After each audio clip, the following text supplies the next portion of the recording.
Goddamn. Goddamn, goddamn is right, man. Goddamn is right. How is everybody doing here today on your February 14th edition of The Newsman? This is episode 253, I want to say. Um, oh, Yes. yes, it is. Episode 253. I don't know why I had a blank tab open on my other tab here. Okay. Yes. Welcome to episode 253 of the Newsman. Thank you guys so very much for joining us here today on your Valentine's Day edition of the Newsman. So, welcome everybody. Welcome everybody, like I said, to another edition of the news. If this is your first time watching, guys, do not know how the show works. Every Monday, we are on here live after Monday Night Raw with NHP Unscripted. Every Friday at 4 p.m. Central, we are on here with the news. And for the pay-per-views for both WWE and AEW, we are live directly after the show goes off the air. However, this week, there is a show that has been ran into the mud, and we will not be live directly after the show. We're going to talk about it on Unscripted, man. Yeah, I mean, again, by the time the show ends, it's probably going to be, Lord knows, 1 in the morning, 1 in the morning or midnight, something along those lines.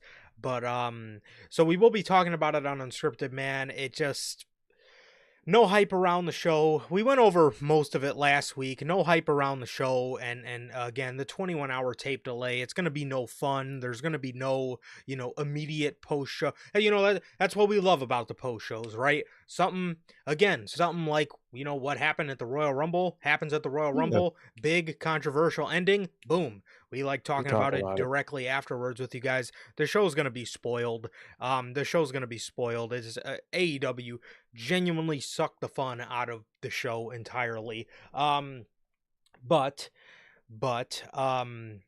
yeah, man. So we will be talking about a little bit of that on Unscripted, man. We will be talking about a little bit of that on Unscripted, but again, by the time the show comes on, I guarantee you everybody's gonna know exactly what happened and all that stuff. So it ended up being no fun, man, and we had every intention to go live with it, but it just didn't pan out that way. Mhm. And you guys know, man, we'll never run away from doing post shows, but I mean Oh no. they have literally sucked the fun out of everything that all the grandness that this show should have been. It was not. But anyways, if you guys again did miss this past Monday's edition of Unscripted, if you guys did miss this past Monday's episode of Unscripted, that is nobody expects Gunther to beat Jey Uso at WrestleMania. We talked about a lot of good stuff, actually. We talked about the Solo and Cody stuff, man. We got into some just very great conversations surrounding Monday Night Raw and WrestleMania season and everything building up to this. We also discussed the possibility of everybody writing Gunther off. And ultimately, unfortunately, we know they're not going to have Gunther win, but we talked about how cool it would have been, or how cool it would be, if WWE actually Went did with that. something as crazy as that. Like I said, nobody expects Gunther to win that match, but we talked about the possibility of that nonetheless. Sparked up some great discussion, had great conversation with you guys, man. So that is episode 234 of Unscripted, and if you guys did miss that, that is up on all platforms for you guys: Spotify, Apple Podcasts. And if you want to see it first, join us right here live on YouTube right after Monday Night Raw, man. Also, if you guys haven't got a chance to get your hands on some of the official NHP merchandise, you guys can now find this live on the merch shop. That is bonfire.com. Links at the top of the description of this very video, man. And if you guys want to get yourself some beautiful merch in a bunch of different styles, like I am styling today, actually, bonfire.com. Link is at the top of the description of this very video, man. As you can see, I'm wearing a my mic kind of covers up our logo, but you get the point. I'm wearing some beautiful Next Chapter design merch. So if you guys, want to pick yourself up some merch, man, if you guys want to get it for your boyfriend, for your girlfriend, whatever you got going on for Valentine's Day, cop the merch, bro. So, yes, also, if this is your first time watching, guys, do not know who we are here at NHP.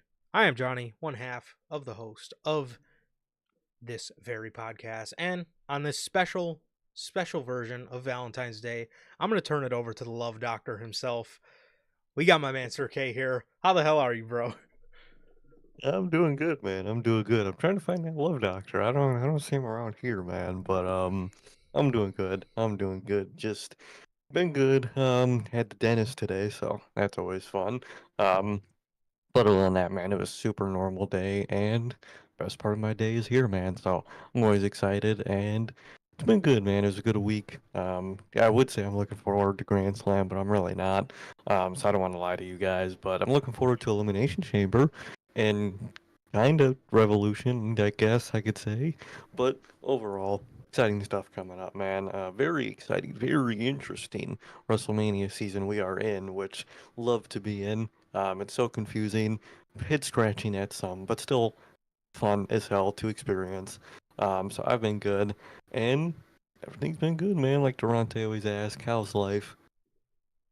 How's life? How's the family? Life's good, family's good. How is everybody doing in the live chat? How's everyone doing watching the replay? What about you, bro? How are you doing? I'm doing good. I'm doing good, man. I'm doing good. As you can see, new man stands before you. Got me a chop today. Hey, Got me a chop today. You know, so I love my barber, and he didn't do anything wrong. But as soon as I got out of there, I said to myself, man, I think this might be one of the last times for a minute, not ever, obviously. I think this might be one of the last times where I cut my beard this short. I think I'm gonna just uh, normalize, kind of keeping it, I guess, just just trim it. big and fuller, kind of, Mm-hmm. just bigger and fuller, kind of like, um, I'm trying to think of somebody who has kind of like Bray or like kind of like Roman. You know how they kind of Yeah, had like the shorter but more fuller beard.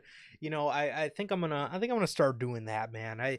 He obviously did a bro. great job as always, but I did keep my stash though. I did keep my stash, so Yeah, I too. think it looks nice. I think it looks nice. But Good man. regardless, man. Yeah, man. Just yeah, nothing too much. Valentine's Day, so obviously going out for some dinner here afterwards. But other than that, nothing too much, bro. Nothing too Where much. you guys going? We are going to a we are going to. I don't want to give the exact location, but we're going to Oh, an okay. we're going to an avocado place. So Okay. it's a I didn't know the place surprise. My it bad.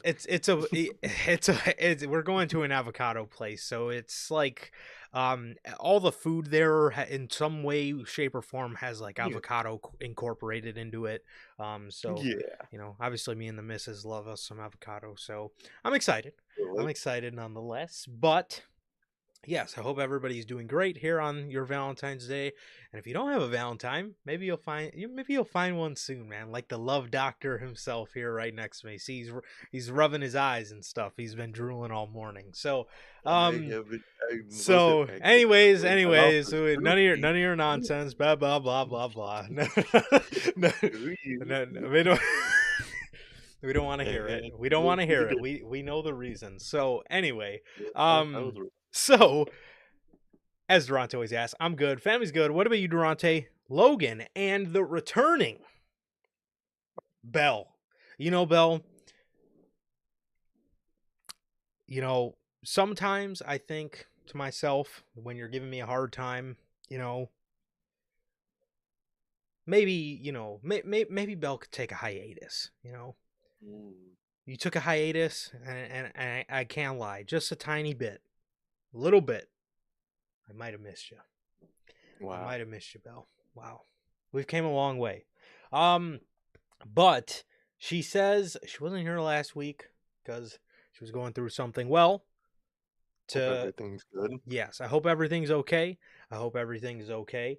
And I just have to say, just because, you already know if you do ever need to talk, DMs are open, and you know that Always. because whenever I see a stupid post about AEW, I make sure to send it to Bell because I Yeah. need somebody to vent to, and Bell's pretty good for venting to about AEW. The last thing I sent her was a video that me and Sir K had a good laugh over. It's Lance Storm. How are you then? It's Lance Storm. It's a Hey, fucking probably 45-year-old man just standing there. That's who that is. hey, Lance Storm. Tony wants him on commentary, man. Tony wants him on commentary. Oh fucking K. But no, I hope everything's okay for real. I hope everything's okay. And you already know, Bell, you're like family, man. So not like family, you are family. So you already know what it is. I hope everything's okay. And yes, well, to get us started here, a lot of big stories this week, but this week's more of, I would say, a quality over quantity week. Sometimes we have a It is. large quantity. Um, some weeks we have a large quantity. Last week we had a large quantity. This year, man, or this week rather, this week, not the quantity's not huge, man, but they are a lot of big stories. I do have to say. So we're gonna start you guys off with the oldest piece of news. Man. So we are going to start you guys off with the official list of WWE releases from from February of 2025. So last week we brought to you guys Duke Hudson had got released, and then in the middle of the show last week, Cedric Alexander got released while we were live. Mm-hmm. And so following Duke Hudson's surprise release in January, WWE let more talents go over the weekend, having it revealed on late on Friday, February 7th into the early hours of Saturday, February 8th. It had been confirmed a number of wrestlers had been released from their contracts or told that their contracts are not being renewed. Not every talent who had been let go was initially revealed. However, the full picture of WWE releases didn't emerge until the end of the weekend, with every talent, with the exception of Sonya Deville, who was told that her contract was not being renewed, was released by the company and is subject to a 90-day no-compete clause, as they were main roster wrestlers. The full list goes as this: Sonya Deville, which obviously she didn't necessarily get released. The company just told her that told her contract would not be renewed. Did this one shock you, man? How did you feel about this one?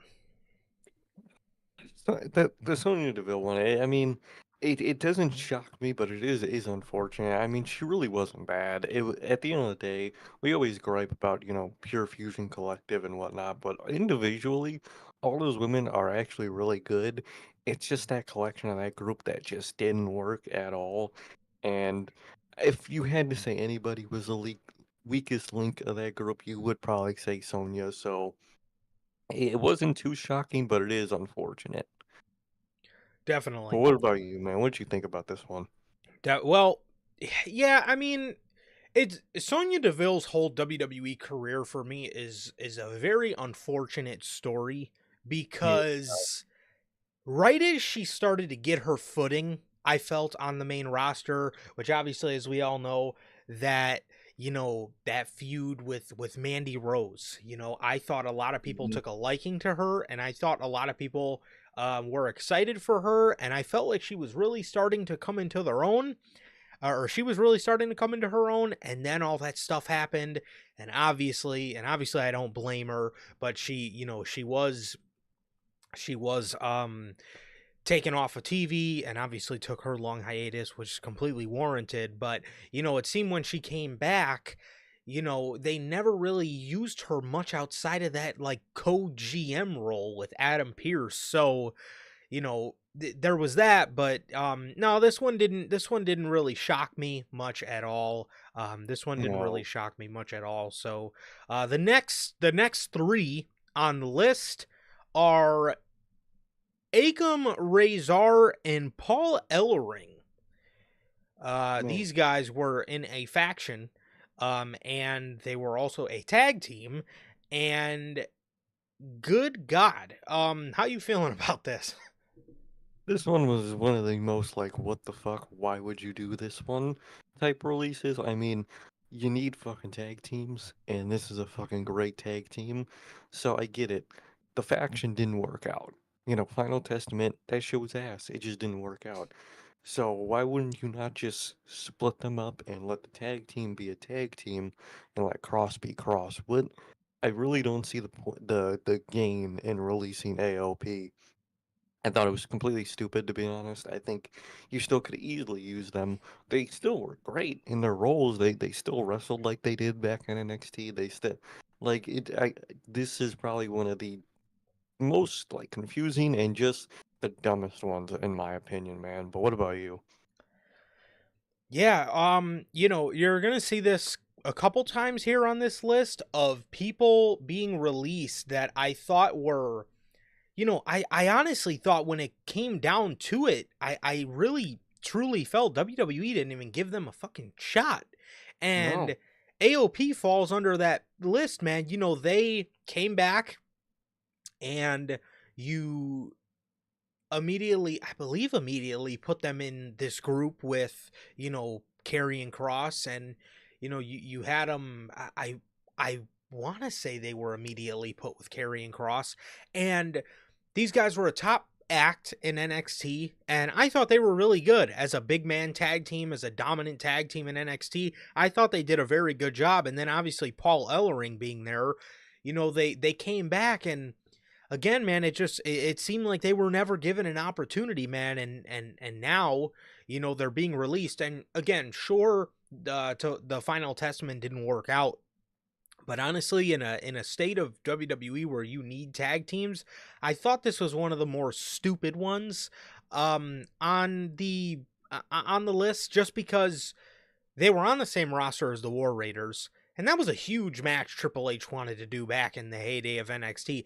I thought that was going to be one of the War Raiders' defenses. I Yeah. thought they would eventually make their way to the Authors of Pain because, again, it's a big man tag team versus a big man, sort of high flyer, heavy hitting tag team in the War Raiders. So I thought it would have made for a really cool dynamic of just two powerhouse tag teams. Um, but it sucks. It sucks that it sucks that again they came back to the company and it doesn't even seem like they got a fair shot. The next one on the list is Blair Davenport. Another one of those, man, where it's you didn't give her a chance. You really didn't. She's good. But we didn't see anything of her. You brought her up. You didn't do anything. She was ended up putting in that random trio with Elba Fire and somebody else. I couldn't even tell Tyler you who's Dawn. the other. Isla Dawn, there you go. Um, and you just didn't do anything with her, man. I don't understand why you didn't use her. And another person where I really feel like you failed her because you just never gave her a chance, man. And that's just very unfortunate. Those are always the most unfortunate releases, the ones where you never gave them a chance in the first place. I don't get it, man. But what about you, man? What did you think about this one? This one was another one that was also kind of, I guess, just head scratching to me because we just heard a report in early January that SmackDown moving to 3 hours meant they were going to put an emphasis on showcasing people like Blair Davenport. And being that she has a huge name for herself in Japan and she's worked with AEW in the past, she somewhat, I mean, you can't not say she, didn't have experience. She may have not had a lot of experience, but she worked in AEW, and they had, live television and stuff, so she can work with that kind of thing, and she's a great worker. And being that one of the main things people complain about in the WWE women's division is the repetitiveness of it all, I really would have thought, you know, hearing the report that they were going to put more emphasis on her, I believed it. I believed it, and they ended up not doing that at all, and that definitely sucks. But I'll tell you, wherever she goes, they're gonna get they're gonna get a huge player in that women's division. Because again, it just seemed like she was never given a fair shot, and again, with all the with all the just constant outrage in WWE of, oh, it's got to be Charlotte or Becky or Bailey or one of these women, it sucks that they didn't give somebody like Blair Davenport a chance. It does Yeah. suck. And again, that was one of the more head scratching ones. The next one is Cedric Alexander. And it is already being reported that there are a lot of people in AEW that will, once his no compete is up, definitely be going to bat for Tony Khan to sign him. How did you feel about Cedric? That one's another unfortunate one, but one of the more ones where I'm not shocked. They didn't really ever do nothing with Cedric for some reason. Phenomenal talent, dude. And they just never used him. He was always used as used as just a lower mid carder for no real reason. Which never made sense to me, man. But he's a phenomenal talent, and I definitely think he's gonna easily find success. More than likely, if Tony Khan's an intelligent man, which he isn't, Yeah. but if he's gonna have that many people in his ear, I think there is a good chance he does join them and he does join the Hurt Syndicate. I think that is a very good chance. Um, and that sounds exciting for me, dude. He's back to with, the top of probably the best point in his career was running with the original Hurt Businessman, and I think he get that fire back and it'll be great, dude. He's phenomenal, and I think he's gonna do really well. Unfortunate, obviously, but one of the ones where I'm not shocked because that's just kind of always how the company valued him for some reason. Even though, wasn't he one of those, didn't he get signed due to the crowd chanting his name Yes. Yep. I was gonna say, I thought that was him. I thought he was the one that had Please that sign happen. Cedric. Yep. And cut to what? Damn, what? Damn near what? 10 year? Not 10 years. What? Like 8 years later? Probably around there. 9. Hey, nine. Damn, 9 years later it gets released, man. So I really wish him the best, and I think he is gonna do great. I think he is gonna go join the Hurt Syndicate, man. And I can't wait to see that man because that man went crazy. His original 205 theme song was so hard, dude. And he's an incredible talent, man. But what did you think about Cedric? Yeah, this was one I was almost waiting for, Yeah, just off the yeah, fact of him getting to go back and join his guys so he can actually be valued somewhere else, because this guy, I don't even know what he was doing. They say he was in NXT. I don't even remember the last time I seen him on NXT television. So, yeah, uh this one, again, this one, obviously it does suck being that, just 9, 8.5, whatever years ago, this guy fought Kota Ibushi in the Cruiserweight Classic and got the crowd to chant, please sign Cedric, which Triple H would then come out and, give Cedric a hug. And after Cedric walked back, Triple H turned around to the crowd and he gave him a thumbs up, like, I got y'all. And he did just that. He signed Cedric, and overall, I mean, he had an okay run. he The did. stuff in 205, and the stuff in 205 was or the cruiserweight stuff in the beginning there, they didn't really use them, but then into 2018, I loved his cruiserweight, 205, when 205 was booked by Triple H and Cedric was the Uh, champ, and it was actually a really good workhorse type show, man. And then he joined the Hurt Business, and that was another great period for him, and then that was about all they used him, man. And it definitely sucked, but I'm excited for his future, being that um I know his wife has problems with the company, man, but I really think MVP and all those guys are gonna vouch for some bridge to be amended there. So I yeah. think so. The next names on the list are the Good Brothers, Gallows and Anderson, which this one's honestly pretty shitty, bro, because Carl Anderson is actually hurt right now. And that is that's pretty shitty that they did that to them, man. So how'd you feel about this, man? WWE here losing out on another tag team. Literally another tag team and an injured one at that. I think that's very crazy that they went ahead and released an injured tag team. That's kind of fucked up. And another one where I just don't understand. You need tag teams. Gallows and Anderson, they are very established tag team, so it wouldn't be that hard to get them some, momentum and notoriety wherever you put them. It wouldn't be a difficult one. So I really don't understand this one. I thought this was a really dumb move from them and really just kind of a dick move. I mean, the man's injured. They didn't really have a choice to be off TV, and then you do this. I don't get it. You need tag teams. They're an established tag team. They're a fan favorite for a lot of people, especially with that Def Rebel contract coming up. Whenever the fuck that comes up, you could have gave them their old theme song back. That shit would have went hard, man. Um, and you got people like Finn on the roster, AJ, or you could have just kept them as just a straight up tag team. That also would have been really good. It was one of those. These are one of those guys that you just do so much with them. They're so easily put anywhereable, and you just went ahead and released them for, in my opinion, no reason. And in my opinion, a fucked up way. Well, one of them's injured, man. So that one really sucks, and wherever they go, maybe they head back to AEW. Who knows with these guys? Wherever the money goes, they'll go.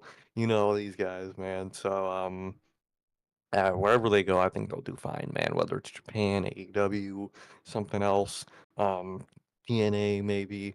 I think no matter what, they're gonna do great. And this is one of those more just like really, what do you really gain by releasing a tag team such as this, man? Like I get it, you want to do make room for like call ups or people coming into the company, but like, how many of those people are tag teams? Not fucking many. So what are you making tag team room for when you need tag teams still? You should still be searching for tag teams overall to gain more of them.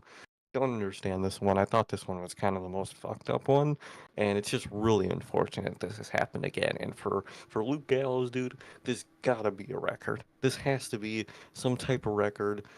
What is this, number four, number five of his It's gotta releases, be. dude? It's It's gotta gotta be be number something like four or that. five. So that sucks, man. But what did you think about this one?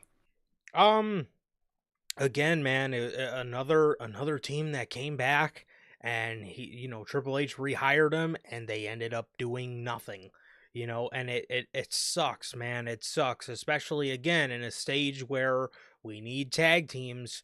Here they go releasing another one, man. So it sucks, man. It definitely sucks. But yeah, I mean, again, these were guys that were brought back, and WWE ended up doing absolutely nothing with these guys. So it sucks, but it's I don't even know. Yeah, like you said, it's got to be a record at some point, bro. It's got to be a record Gotta be. for the amount of time somebody got released from this company, bro. But and brought back. But no, this, I mean, it definitely sucks being that, like you said, they need tag teams, bro. But the next one is Isla Dawn.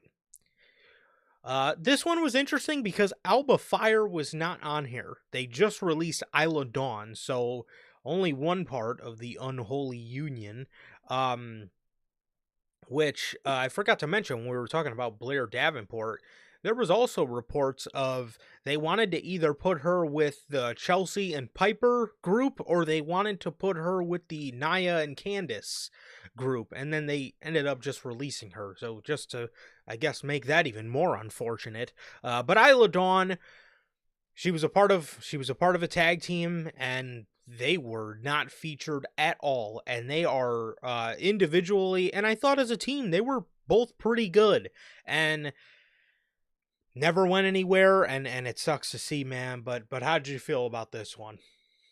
Another one where it's just more of like you could have easily done something with this person. I mean, again, you mentioned the point of, people want to see more people than, Becky, Bailey, Charlotte, the big ones that they use, Bianca, which they're all great talents, and I'm still waiting for one of them to fucking come back.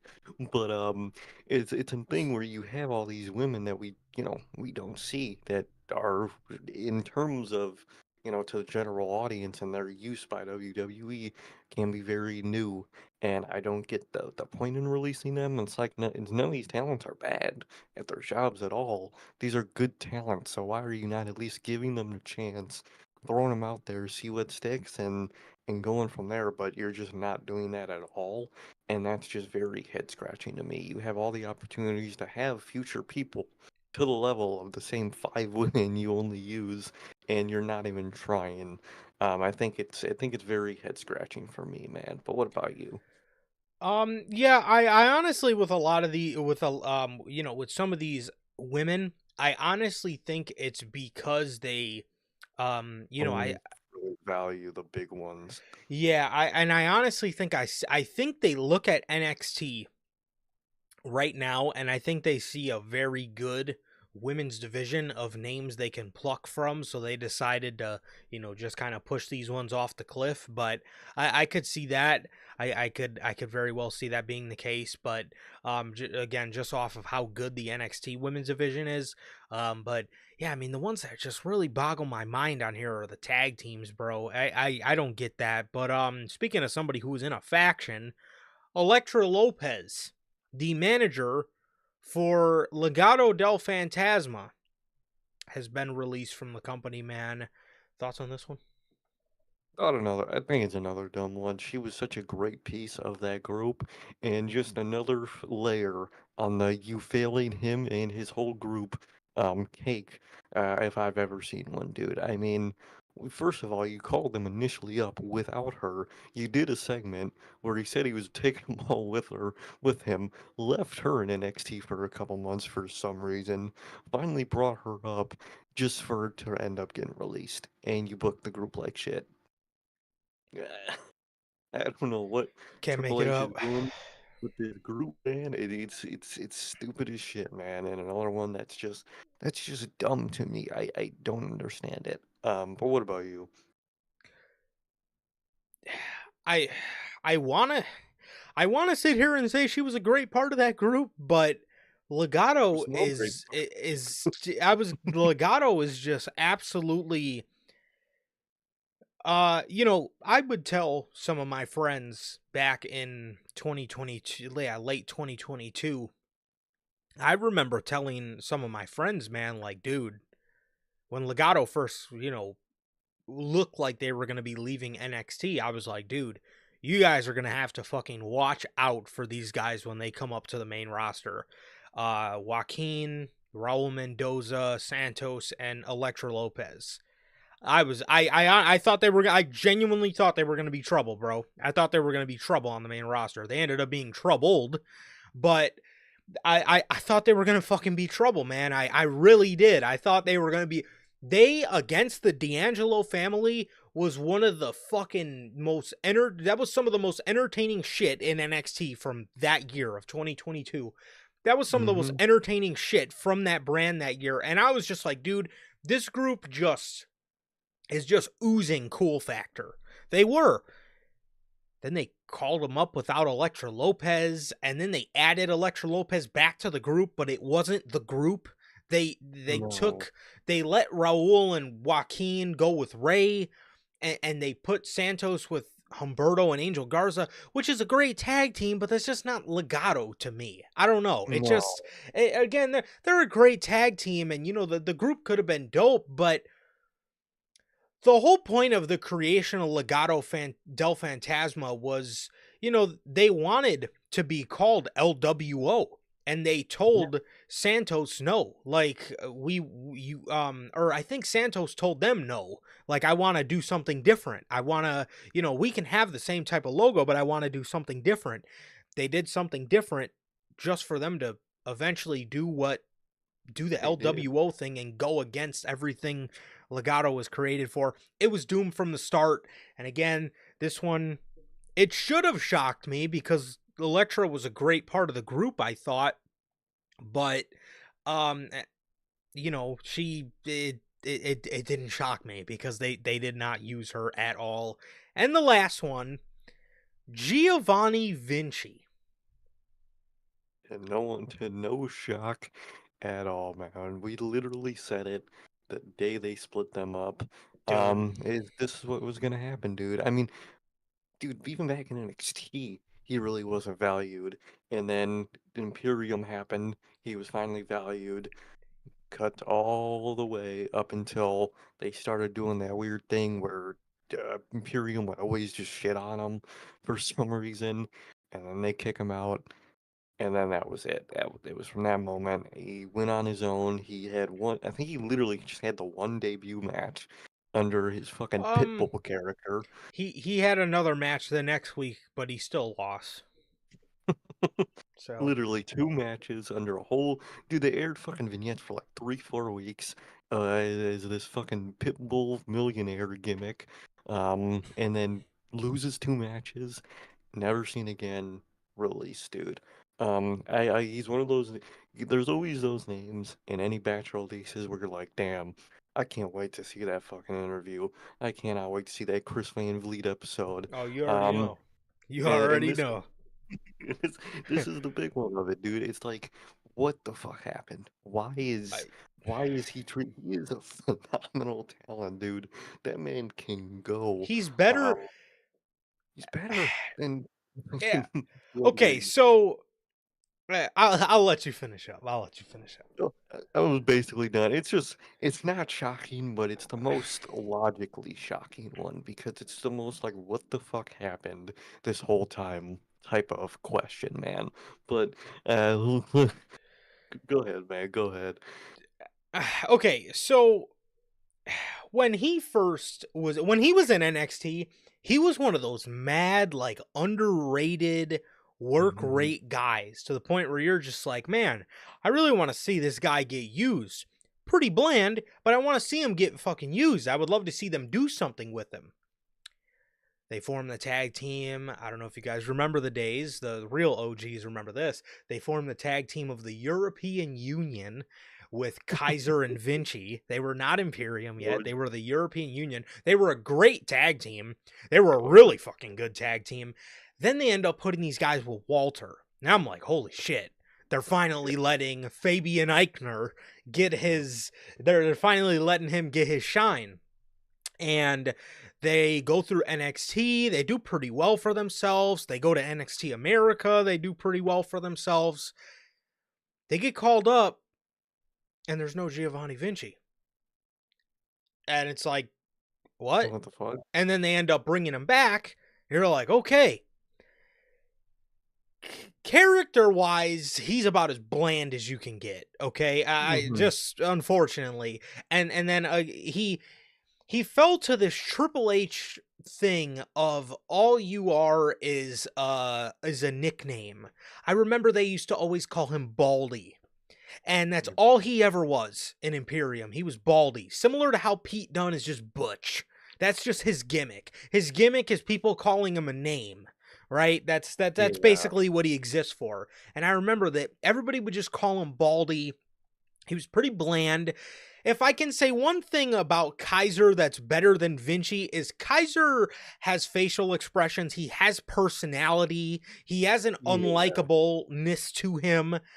Giovanni Vinci, for as great as he is in the ring, he's about as fucking bland as a fucking great He's just a value guy. water bottle. He is just a fucking guy. I mean, I mean legitimately, man, my fucking mic has more personality than Giovanni Vinci does. Unfortunately, I love him to death. I think he's a great talent. But what the fuck happened? In Like what that. happened? That's why NXT exists, dude, is to give guys like him personality, character, something to base himself around, and you failed him. Like, dog.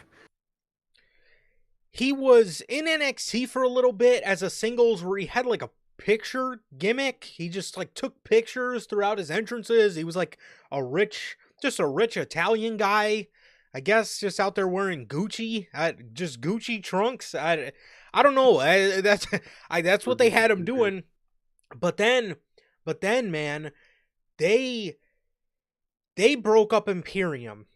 And I legitimately was on here that same unscripted, that same fucking week, which they were teasing it for a while. And I thought it was weird just because I Yeah. just like the group intact. And two, how the hell do you not use them as a tag team and just have Kaiser carry the load of giving the tag team personality? It's like, dude. I didn't understand that at all. And then they broke Imperium up. And again, I was on here that same unscripted. And I told you guys, I love this guy. And it pains me to say this. I don't see him.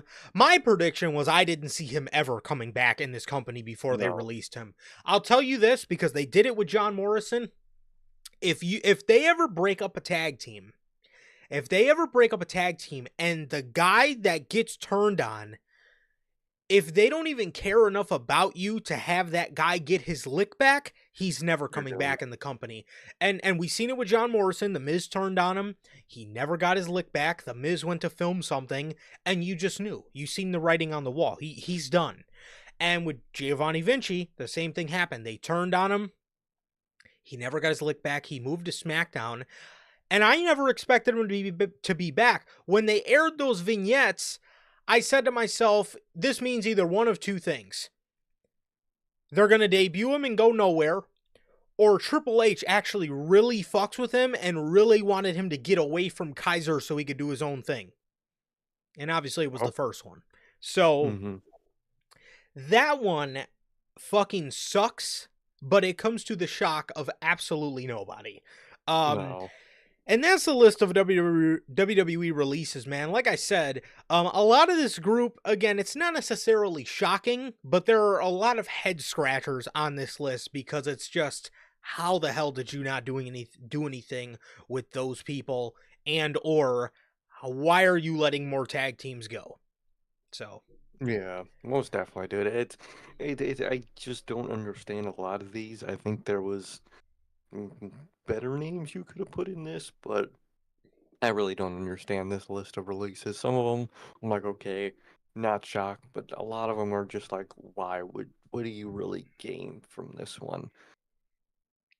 yeah, and two, I think a lot of the reason we're seeing Max exodus in WWE is for the second batch of releases that came, but this batch of releases didn't come from WWE. This batch of releases came from All Elite Wrestling. Man, that's weird to ever read. Wow, I can't believe those words just came out of my mouth. Fucking took them forever. You still got a whole laundry list. I could name like 30 people on the roster, but I'm not gonna do that today. Yeah. um so, according to Fightful Select, they have reported, I believe this came out Saturday, of course, a Mhm. day after news. Oh, never.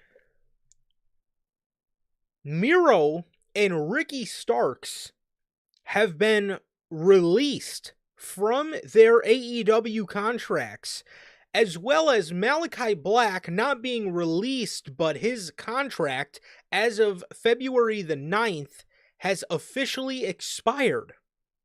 So, they go on to say, we are told that all of these talents are free to go wherever they choose, and they are not on non-compete associated, or they are not compete on non-compete clauses associated with their release. Malachi Black also departed AEW following the expiry of his contract. There are a lot of Fightful goes on to say there's a lot of speculation regarding a return to WWE for Malachi Black following the footsteps of previous AEW stars such as Cody Rhodes and Andrade.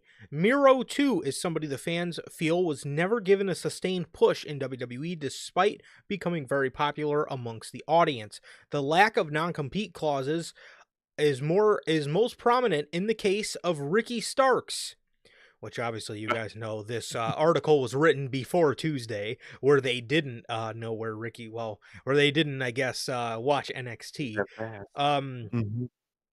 More prominent in the case of Ricky Starks, whose latter days in AEW were most were whose latter days in AEW were most notable in for his situation in GCW, where he was blocked from making appearances despite not being used on AEW television, and his contract rapidly approaching expiration. He had not been granted his release. Stark's deal would have been up in a few months anyways. Wow. Man. Wow.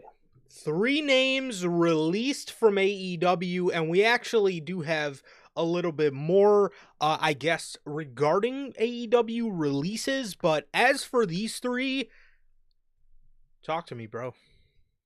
Look at that, man. Tony Khan finally made a good boss business decision, man. People don't want to work there, so they don't work there no more. Look at that, dude. It took you what, fucking 2.5 years to get that fucking format down.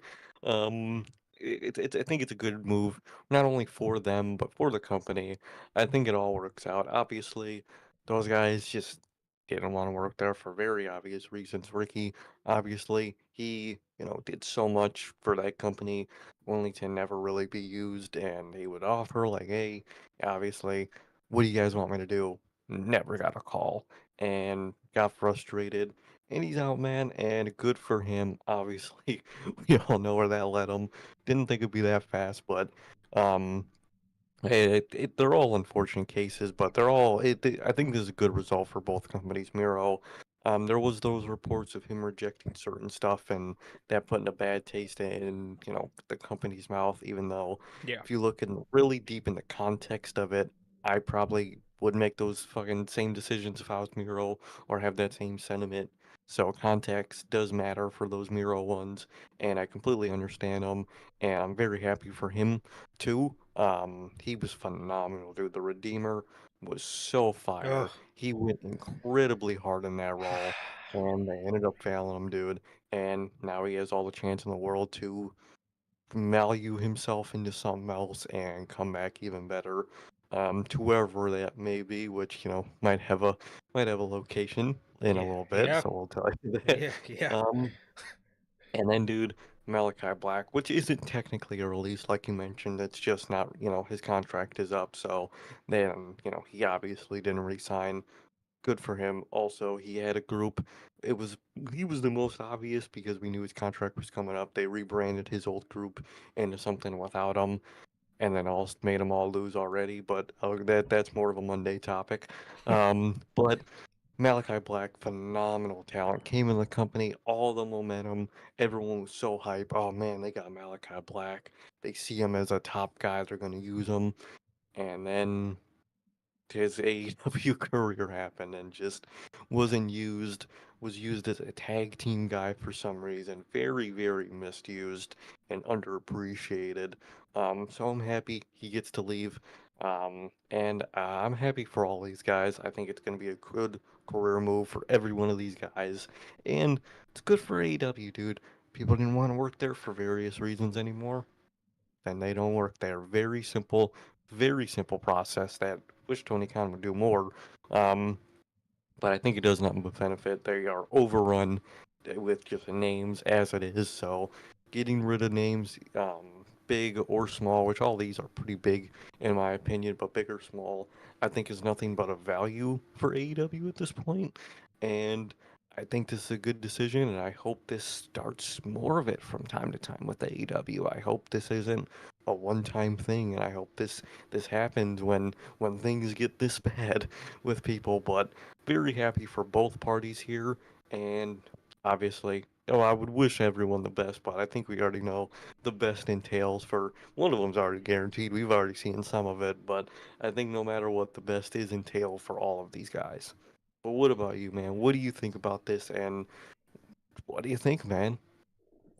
Yes. Yeah. I mean, good on Tony Khan. I'm happy that Tony Khan finally wanted to find some resolve in all of this and eliminate the chatter. I think that's one of the most important things in all this that you know Tony did here is eliminate the chatter. How many people on a week to week basis watch AEW television and they see some of the fucking scrubs you got on television and they say to themselves, "Where's Ricky Starks? Where's Miro? Where's Malachi Black? Where's Ray Phoenix? Where's Wardlow?" Obviously, you got a couple of those still, but you've eliminated a lot of the chatter to the point where Hmm. now people can focus on who's in the company and you can put this behind you because it was already bullshit enough that you were keeping these guys, and what didn't make it any better was the fact that you put people like Jeff Jarrett on your in television programs, and you're doing stupid storylines, and again, you're just doing nonsensical shit on a week to week basis. And of course your fan base is going to say, hey, why are we seeing this? Where's Malachi Black? He's great television. Oh, where the fuck is Ricky Starks? He was awesome. Man, remember the days when Miro was the Redeemer? That was great AEW television. Now you've eliminated some of that, and as for and good on him, honestly, bro. I'm glad he finally, I don't know what changed, but I'm glad he finally fucking did something about it, rather than just letting everything go cold and letting everything go silent and just doing just nothing. Just doing nothing about anything. Again, just leaving these as cold cases, and it just Literally. it's no way to operate a business, bro. People want to work. People, if you're not going to do anything with them, they would much rather be somewhere where they are being used. And as for Ricky, obviously, he ended up on NXT on Tuesday, so they wasted no time. Apparently, Oh, they had plans to debut him at a NXT show later in the year, but obviously ended up speeding up the process due to his AEW release. Also glad on Tony Khan for giving these guys, no non-compete, yeah. because he very well could have said, well, I made you sit long enough, but now you got to sit another 90 days. Mm-hmm. I gotta give Tony props for, just letting go. Just let them go. Yeah. Um, Very free, simple. yep, free to do whatever you want the very next day. Because again, a guy like Miro, you sat for a year and a half, bro. I've already suffered my non-compete clause. Please don't have me sit another 90 days. So I do commend him for that. And as for these three guys, man, we actually do have, well, we do have some news on where the other two might be headed. Because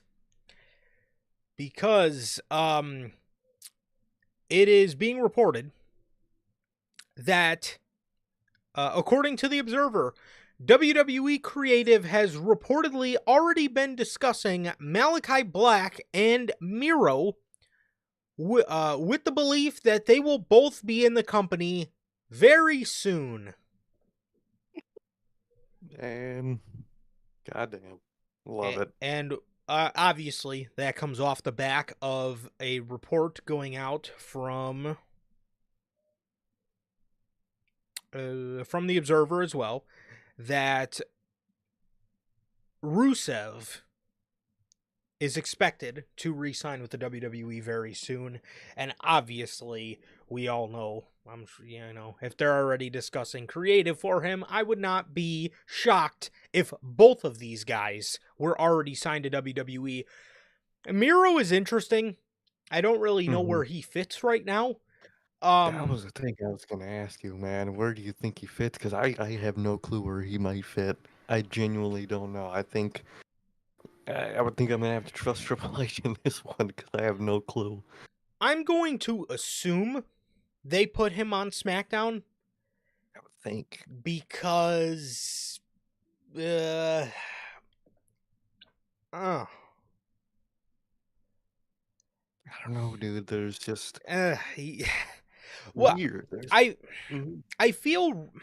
I feel Raw right now in the mid card scene It would be is good in there. clogged because you already have guys gunning for Braun, sort of. You got Sheamus, you have now AJ, you have Penta.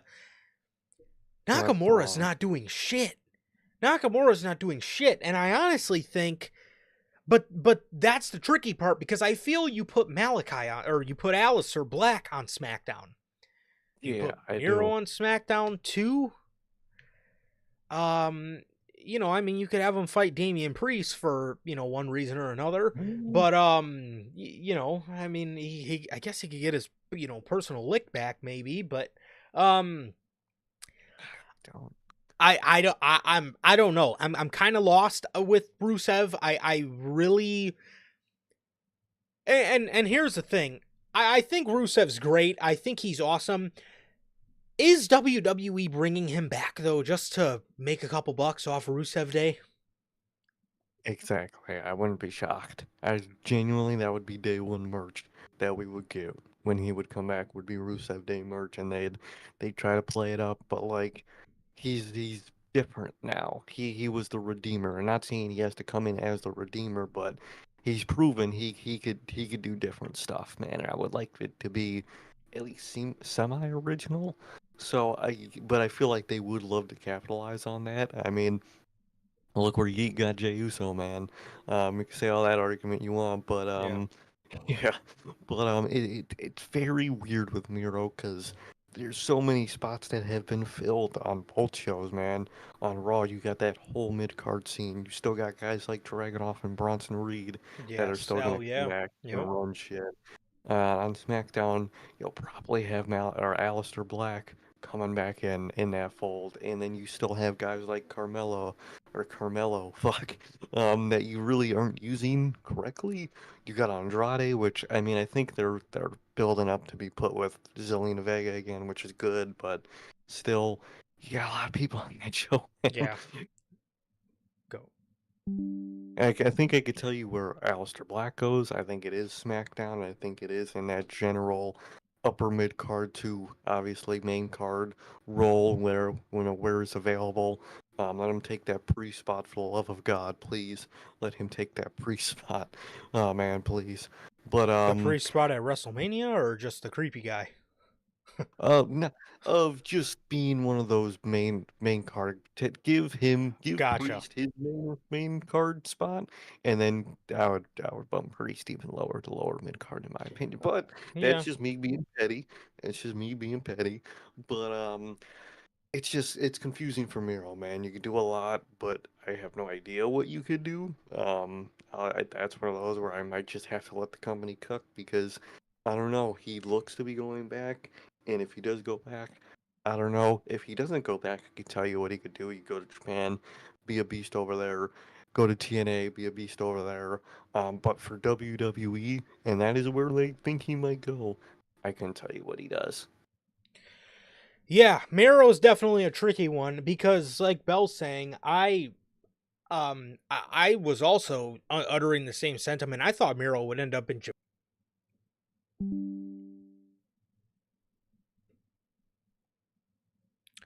Okay. Okay.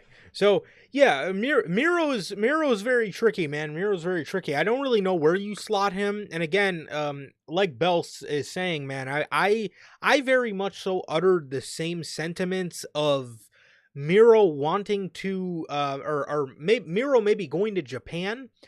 Just because I really think that he fits the Japan style. I think they would like him over there. But nonetheless, I really I really, again, man, I really don't know where you put Miro. I really don't know where you put Miro right now, just because I feel both mid card scenes are pretty clogged.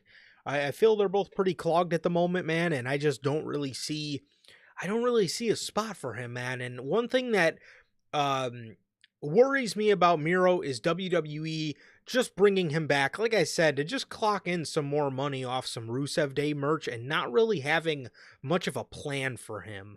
So, Hmm. yeah, but I mean, it's very interesting. It's very interesting to see, and I'm interested to see if we will eventually see. Or when we will eventually see both of these names back, but I don't know, man. We're just gonna have to wait and see where all that goes, and yeah, but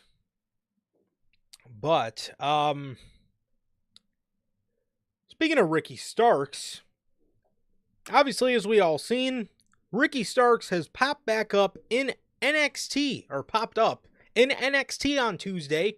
He came through the crowd. He cut a promo. Crowd is chanting Ricky Starks. He said, "Obviously you know who I am." He said he's here to change the game and whatnot. Okay. Well, there was a lot of concern because nobody ever uttered the words Ricky Starks. Hmm. Nobody ever uttered the words Ricky Starks on that. And a lot of people were concerned because WWE just released a laundry list of trademarks they filed for names. Ugh. And It is now being confirmed by Fightful that Ricky Starks is being referred and listed as Ricky Starks internally in WWE. A source in WWE confirmed the company often works on sync agreements that allow them to utilize names and other trademarks while a performer is with the company. It is believed Starks' deal came together so quickly that WWE were working on the side of caution and did not want to say the name Ricky Starks in case there were any complications in getting the trademark. Thank God, because I was not ready to start calling him Osiris Griffin.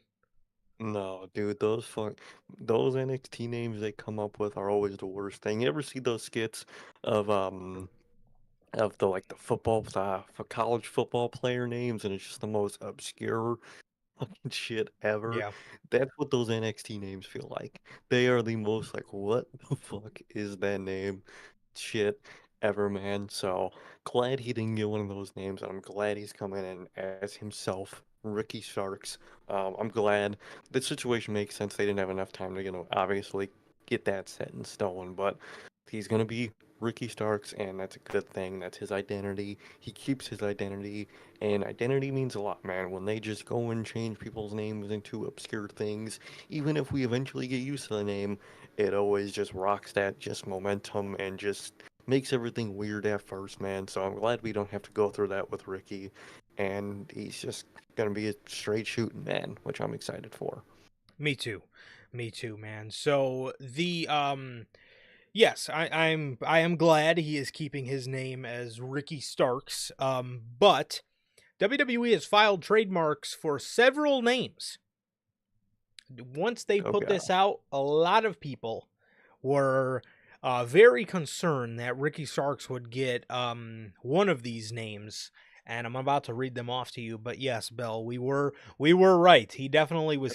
That man quite literally was camping outside of the Performance Center, bro. he really was. He got that notification on his phone that he was released, man. He hopped right up, ran right to that fucking Yep. door, dude. It was Then he finally stopped, time to made sure take there the was no. tent down Mm-hmm. He did. Man, he took it down after. He had to run in and get signed first. after sitting for 10 months. God damn. So, 10 months. WWE has filed trademarks for the several names. So, be aware and keep your eyes peeled if you see anybody get these names. Aria Bennett, Chantel Monroe, Braxton Cole, Tate Wilder, Draco Knox, Massine Holiday, Jax Presley, Summer Sorrell, Harley Riggins, Hayes Jameson, and I think my two favorite are Trill London. Yes, Trill. Like Trill Burgers. Or Trill. Trill. That is correct. Trill. Trill London. Trill. And the main one that everybody thought Ricky Starks was going to get, Osiris Griffin. Osiris Griffin. Dude, what are LOL. these names? Fu- Jax Presley, fucking Osiris Griffin, Trill London. Dude, what are you doing with these names, dude? You can make up some cool ass names for people, and this is what you're making up. Trill London. Oh my god, it's Trill. He's gonna like I Bro's can't gotta do come it. out to Rick Ross. He's got to. He's got there's no way you can't, dude. Um does not fucking make sense. But these are those NXT names. I'm sure when certain people have these names and they're established, I'll be like, okay, that's fucking Trill. But man, I don't understand their obsession with just doing weird, obscure ass names. Hayes Jameson is crazy. What is Um, even that, bro? like, bro, I don't understand their love for these weird ass, obscure, stupid fucking names. I don't get it. I don't get it. But they love these names. I'm sure half of these aren't end up going to be used because that's usually how it goes. They Yeah. trademark a bunch, use like four of them, and that's it, man. But I still, at the end of the day, I do not understand their obsession with these weird ass fucking names, man. But what about you? What do you think about these names, man? Does Trill London sound like a main event? Can you imagine the marquee Roman Reigns, Trill London, Well, WrestleMania? Can you imagine that? I can't imagine that, but what I can imagine is Roman Reigns versus Hayes Jameson. Wow. Oh man, Wow. Man, Hayes Jameson. What the hell what is is even that? Oh my god, it's Hayes Jameson. It's Hayes Jameson in Trill London. Trill London and Osiris? Like, dude, Oh my god, you, it's Draco Knox. Draco Knox is wild, bro. That's a wild ass name. The hottest new star in the NXT Women's Division, Summer Sorrell. Wow. Summer Sorrell. Man, uh, yeah, I, I, I don't I know. don't know. More names from WWE being trademarked for probably some NIL talent and hopefully not Ricky Starks, man. Even though, man, I have been thinking, maybe they will bring Miro back, but they'll bring Miro back as Hayes Jameson. It might be Osiris, dude. Yeah, maybe very, very well. He very well could be. Osiris, the Redeemer. Yeah, maybe Malachi Black is a maybe. Maybe there is going to be no more Alistair Black. Maybe he's going to come Oh, back as Osiris Griffin. good lord, Maybe dude. Malachi Black's going to come back as Hayes Jameson or Harley Riggins. Early Riggins. That sounds What the like a Scooby fuck? Doo name. Dead ass, bro. It that Oh my I god, that's who was the monster the whole time. Harley Riggins. Oh man. Oh yeah, like dude, I don't man, I don't know what they got going on in that trademarking department, bro. Why would you waste good. money on that? Like that shit costs them. That's a whole process you what a, gotta go through to get Osiris Griffin. Like how many? What? what are we paying for? Tate Wilder. Oh, all right. All right. Hayes Jameson. Huh? Yeah, really? This is what we're paying for?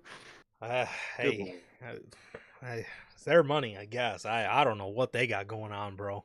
I don't know what they got going on. All right. So that is the news behind Ricky Starks, and his name change or his lack of name change, and at least the thought of him changing his name. Also, too, being that we were in the conversation of actually, I'll get to that during another story. That goes hand in hand Hmm. with a different story. Okay, so let's see. What are we talking about now? Or no, WWE. Okay. A So, good one. well, I get. Well, I go. Okay, okay. Never mind. No, I'm not gonna hold my thought. We're gonna talk about the story right now. Okay. According to Chris Featherstone, sources within WWE have informed me being Chris, that the online backlash of Drew McIntyre's potential WrestleMania opponent has opened up internal discussions to reevaluate creative plans. Look at that. They're LOL. looking at reactions. And I mean, dude, I've been seeing it on Twitter, doing LA Night, and just tweeting at each other, just fucking with each other. At this point, dude, again, I said it, if for some ungodly reason you're not doing Drew and Roman, which they aren't, again, for some ungodly reason, Drew, LA Knight, at this point, is your best shot, dude. Those two got chemistry. Make a story around that. Give them reasons to, on screen, really hate each other. Build some around that. You can, and do it, man. They definitely got that feud chemistry of just chopping back and forth with each other, dude. And that's your best shot, man. I'm glad they're reevaluating, and I hope they really do, bro, because, dude, Drew McIntyre versus fucking Damian Priest is such a slap in the face match. At the end of the day, it shouldn't be LA Knight either because he should be facing Roman fucking Reigns, but he's not. He's not. So I would say with the chemistry we've seen from them so far on SmackDown, You build a story around that. You got LA Knight. That would be fire.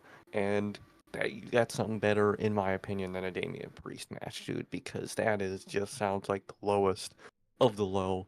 And I'm glad they're reevaluating, and I hope that's what they go with, man, because that's not a big WrestleMania match for the year that Drew had. That's such a downgrade, man. But what do you think about this? Do you think they're gonna pivot? And what would you pivot with? But sorry, can you repeat that? You kind of broke up a little bit. Oh, I'm sorry. No, you're good. Do you think they'll pivot, and what do you think they'll pivot with?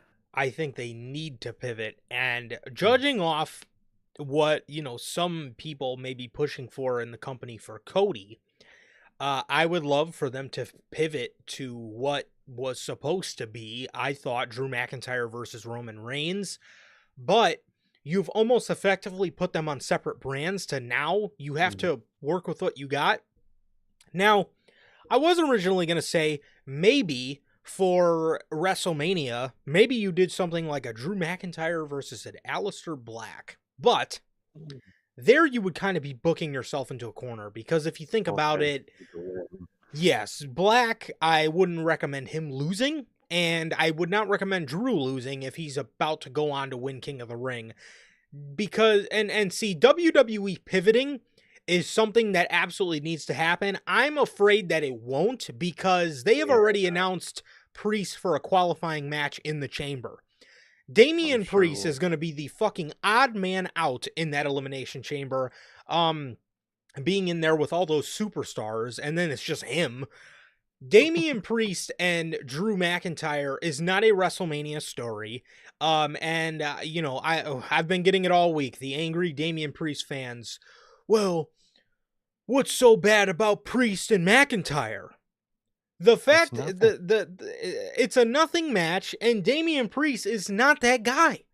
I don't know why Not. y'all think he's that fucking guy. If you wanted to do anything with Damian Priest at WrestleMania, put him against Aleister Black and have Aleister Black kick his fucking head into the lower mid card, because it's I mean maybe maybe he can black mass Damian Priest back down to the lower mid card. Because Drew McIntyre and Damian Priest is not a Mania match, and Damian Priest is not that fucking guy, bro. He's not. No, he's not. Nobody benefits from that match. Nobody benefits. Nobody does. The story has the story doesn't have maybe a little more room down the line, being that Drew didn't beat Damian Priest and never got his revenge for him beating him at Clash at the Castle. Sure. At WrestleMania, hell fucking no. It's not a WrestleMania match. It's not a WrestleMania match, and I think WWE would benefit heavily from pivoting that to a Drew and LA Knight, a Drew McIntyre versus quite literally anybody else on the planet. And I think that would be okay. There is, again, I mean, if you reevaluate what you do for Cody, then maybe we can get the Roman match back. But if you did want to work with what you got, you can do Drew versus LA Knight. You could maybe do Drew versus one of those NXT call-ups that you or again versus somebody that you call up. Anything but Damian Priest. Damian Priest is such a nothing, just kill me match. I mean, who wants to see that at WrestleMania? Um Seriously, dude. How are you giving Drew a bathroom break match, dude? That is insane. That is a bathroom break opponent. That's what that's what Damian Priest is. He's a bathroom break, dude. yeah, I mean, uh I, I don't know, dude. I don't know, but Damian Priest is not that guy, and he just absolutely does has no place in a WrestleMania match with Drew McIntyre. And again, it is a slap in the face. It absolutely makes no sense to do for WrestleMania. Again, if you wanted to tell the story and have Drew get his revenge back down the line, okay. What I hope is that WWE just crafts a nice story for Drew and LA Knight. I know they've known each other a long time, so maybe they can piggyback off of that. But Good God. Damian Priest is just not that guy, and I would much rather go with LA Knight because if you give Priest and Drew that match, what does LA Knight do at WrestleMania? And I'm just saying, I would rather have LA Knight in a solidified WrestleMania match over Damian Priest. Again, Oh, I don't want to sound 100%. like a broken record, but I am going to sound like a broken record. He's not that fucking guy. No, he's not that guy, man. And Hitter Rainmaker commented perfectly. Drew would just tweet, bored at work again. And I would Oh my tweet, God. bored at home watching WrestleMania again because holy shit, is that just the most boring? It, that is the most the company likes this guy, so we're gonna put him against a big name that everybody likes Yes. match. That is a 2017 Roman Reigns matchup of just doesn't make sense, no, but we like the guy, so we're gonna do this big match anyway. That's all that gives off to me, man. There's no story, no fire between those two. Um, there's nothing there. And from the little bit we got so far from Drew and LA Knight, those two know how to shoot off each other. Fans were eating up. They were shooting in the ring, man. That was the real scrap off. Like, bro, what? It was a real like, scrap off. like these fans are something else, man. But they got that chemistry to make those fans believe that shit. Um, Find a story, build it with those two. Those two can go, and that's a much better Mania match than Damian Priest because, like I said, that screams nothing but we like this guy, so we're gonna do this big match, and that's all. That's all anything feels. But that's how Damian Priest always felt to me in any, main spot, whether it was back on Raw, here on SmackDown. It's the most we like this guy. He does good numbers, so we're gonna put him here. But like you said. He's not that guy to me, and I would think LA Knight would be a much better match. So I'm glad that they're thinking about it, and man, do I fucking hope they pivot because that's such a much better match. Yeah, and what nobody's talking about here is again, like I mentioned, I see a lot of people saying, well, if they pivot, then what does Priest get at WrestleMania? Let's ask ourselves that question now. If they don't pivot, are you going to do LA Knight that fucking dirty? Is it one of your Because best guys you get nothing for again? because Hmm? you know, LA Knight got over for himself the same way a Jey Uso got over for himself. Damian Priest got over for himself with the company, and he gets all this. LA Knight gets over for himself with the fans, and what does he get? What are we're not talking about leaving LA Knight off the Mania card, are we? Like Because that's nonsensical as fuck.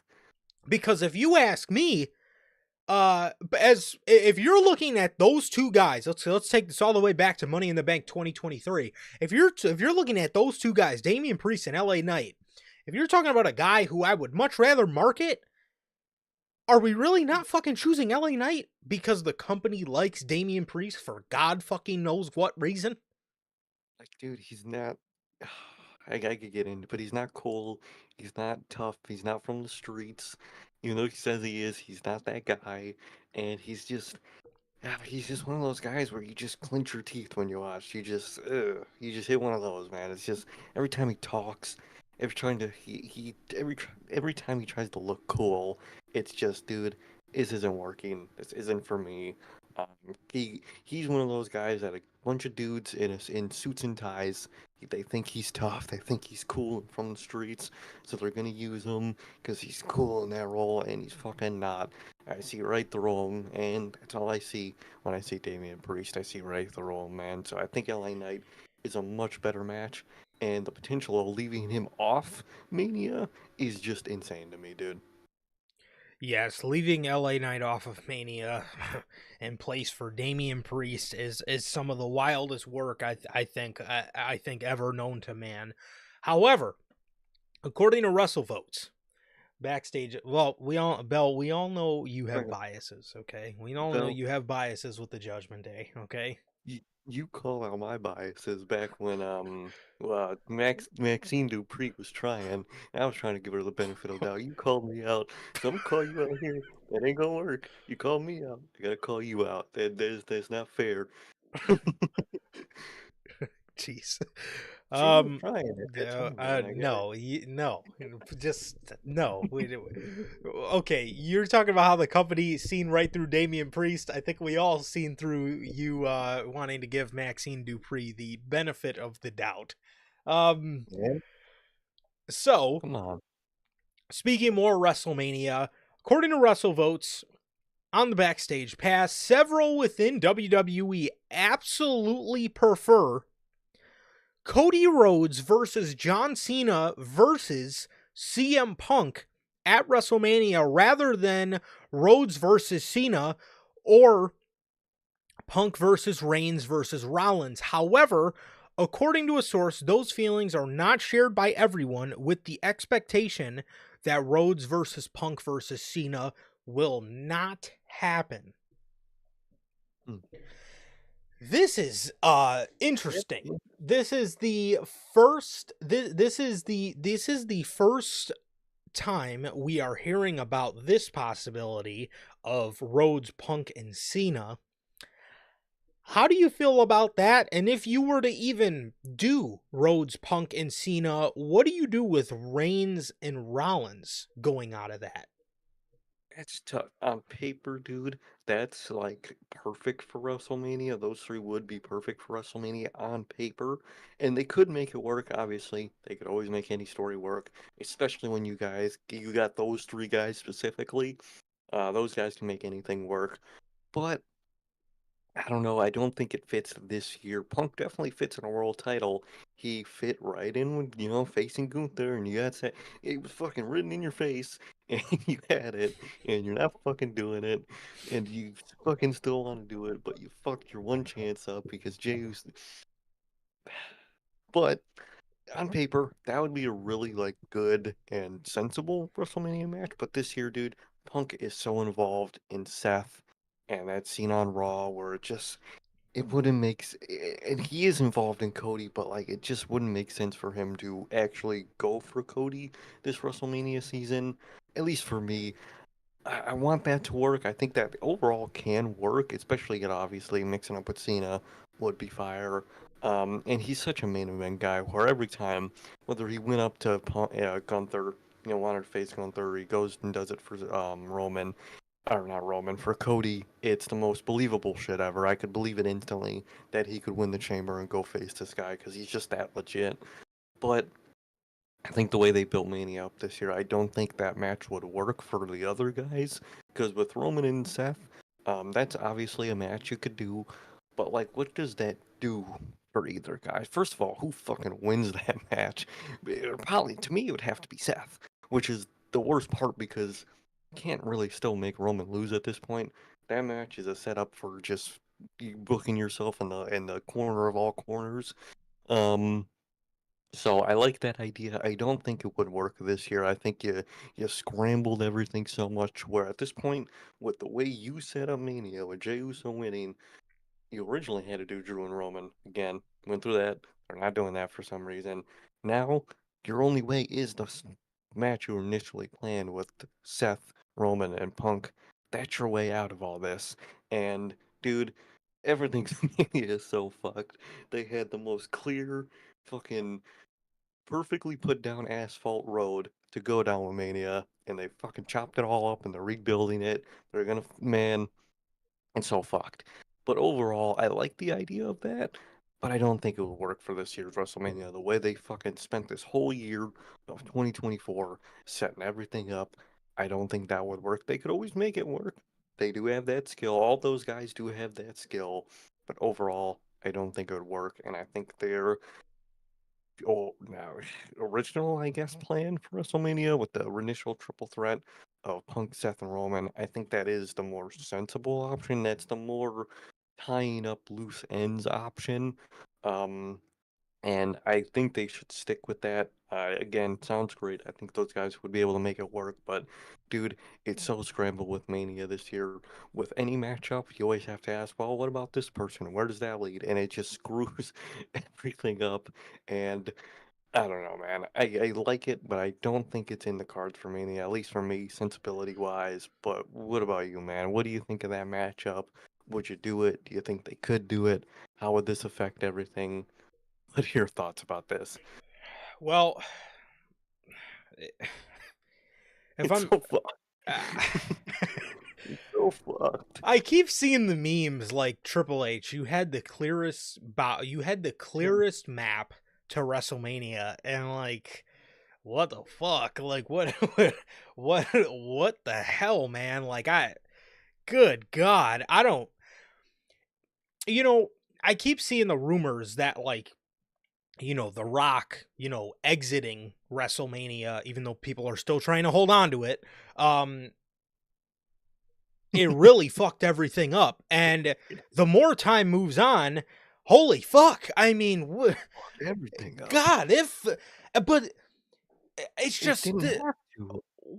yes, it didn't have to fuck everything up. And somehow they made it fuck everything up. If The Rock was not going to be there, if The Rock was not going to be there, the idea was so simple. The idea was so simple, and it's like if The Rock wasn't there, McIntyre. If The Rock was there, you had two options. You could either do the Roman match or you could do the Cody match. A lot of people, and either way, that probably would have worked. If he went for Either way. Cody, if he went for Cody, everything else around that would have made logical, I would say, sense to do. You could have done Punk and Seth, Drew and Roman, Cena and Gunther. If he went after Roman, you could have done for Cody, you could have done Orton, you could have done Cena, and Mm. then obviously you could have done, the Punk Rollins and Gunther, or you could there's so many other ways they could have made to make this make sense. And it's now become so overly complicated, and we did not need to get to this point. It didn't No. have to be this way, because again, whether The Rock was there or not, you could have, again, there was just so many other ways you could have went with this that made sense. But I don't know, a lot of this is just it's so confusing because there's so many just unclear routes in all of this. So as for Rhodes, Punk, and Cena, I mean, what the hell is that? I mean, what?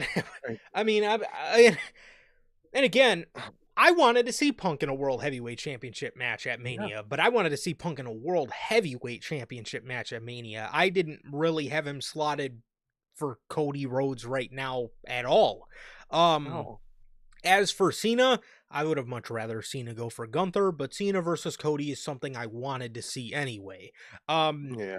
But I would have just had him go for Gunther. But if you do Punk, Cena, and Rhodes, Reigns, and Rollins, because again, you could have Reigns go off and face Drew. Where does that leave Seth? So that would obviously lead me to believe you would do Reigns versus Rollins. Who the hell wins that? I mean, I would think Roman, and then maybe Seth goes heel. But I don't even fucking know anymore, dude. I don't. And the reason I say that is because I don't even know how much I really care to see Punk, Reigns, and Rollins. It's Yeah. just I don't. It makes sense in the current setup they have, I guess, but like, d- this wasn't the who plan. asked for that for Mania? Like, I, Man, you I had the most clear fucking aim for WrestleMania to hit it right on the head, and you fucking flew right past it. Just hit the wall behind you. Like, dude, what are you doing? yeah. That's a great. I mean, that's another good point. Rainmaker says, "What if The Rock didn't want to go to Mania because Triple H told him he wouldn't go over?" That Yeah. could be the case. That could very well be the case. But I, I don't know. Especially because, like I said, whether Rock is there or not, there's cards for Mania that I think would have been a bit more intriguing than what we're getting now. But yeah, I don't know, and yeah, I mean this Mania season is definitely definitely unlike many that Mm-hmm. we've seen, because it is, again, it is just they have taken a route that is just so utterly confusing. It's just I don't even know. I don't, because again, you hear something like Rhodes, Punk, and Cena, and it's like, I don't really care to see that. But again, I also don't really care to see Punk, Reigns, and Rollins because, again, I mean, like we talked about last week, if you have Punk win that match and he pins Seth, then okay, what about the issues between Reigns and Rollins? What about the issues Yeah. between Punk and Reigns? If you have Roman win, then CM Punk and Seth Rollins, what happens with that? It's just so confusing, and they just went a route with it that it's like I said, the only thing I can say about it, because we'll be here guessing all night, the only thing I could say about it, man, is that Elimination Chamber review.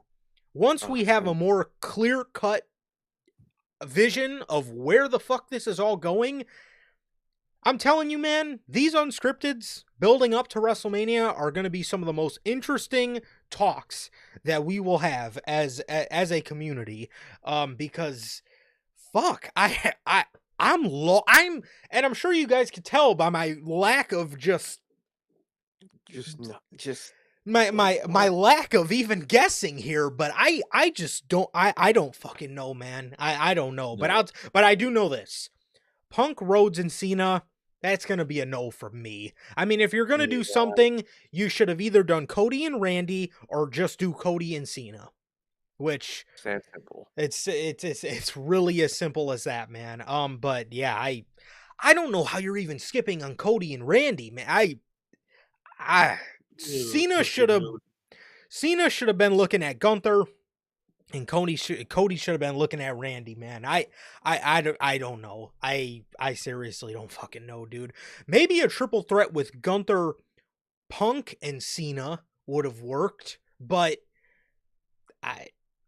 again, they just have gone out of their way to confuse everybody this year. So it's interesting, man. It's very interesting. Yes, Bill. We definitely at least we know one match. We know Solo and Jacob. Thank Yes. thank God we have something that we fucking know. And and And and of course, look out for that too. I honestly think that's gonna end up being a I think sleeper it's feud going into Mania. I think it is. I think it's gonna be a heavy sleeper, dude. And we do have Jay and Gunther, Charlotte and Tiffany. We got some. It's literally just the men's main card, whole for both brands and both circles that are just a whole bunch of fuckery. The mid card you could really do anything with for both. The women's division's kind of set. The Raw women's is a little confusing, but overall I don't think it's gonna be bad whatever it is, but like, dude, that men's main card scene is just the most scrambled shit I have ever seen for WrestleMania, dude. I don't know. I don't know. I don't know, man. Yeah, I'm lost. I'm lost, man. I'm gonna have to just to formulate my thoughts a little bit better, man. I'm gonna have to write down a couple different cards so I can run those down.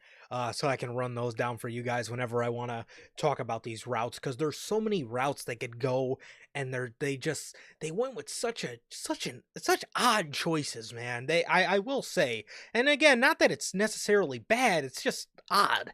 It's Um. just, what the fuck?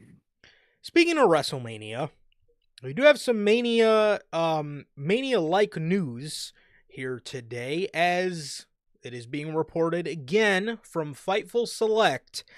New Orleans, Louisiana, hosting WrestleMania 42 in 2026 has been the plan for years, with the idea internally dating back to the previous regime. There, Fuck. there, there. There are some WWE partners that also had word that New Orleans was the plan, barring some unforeseen change.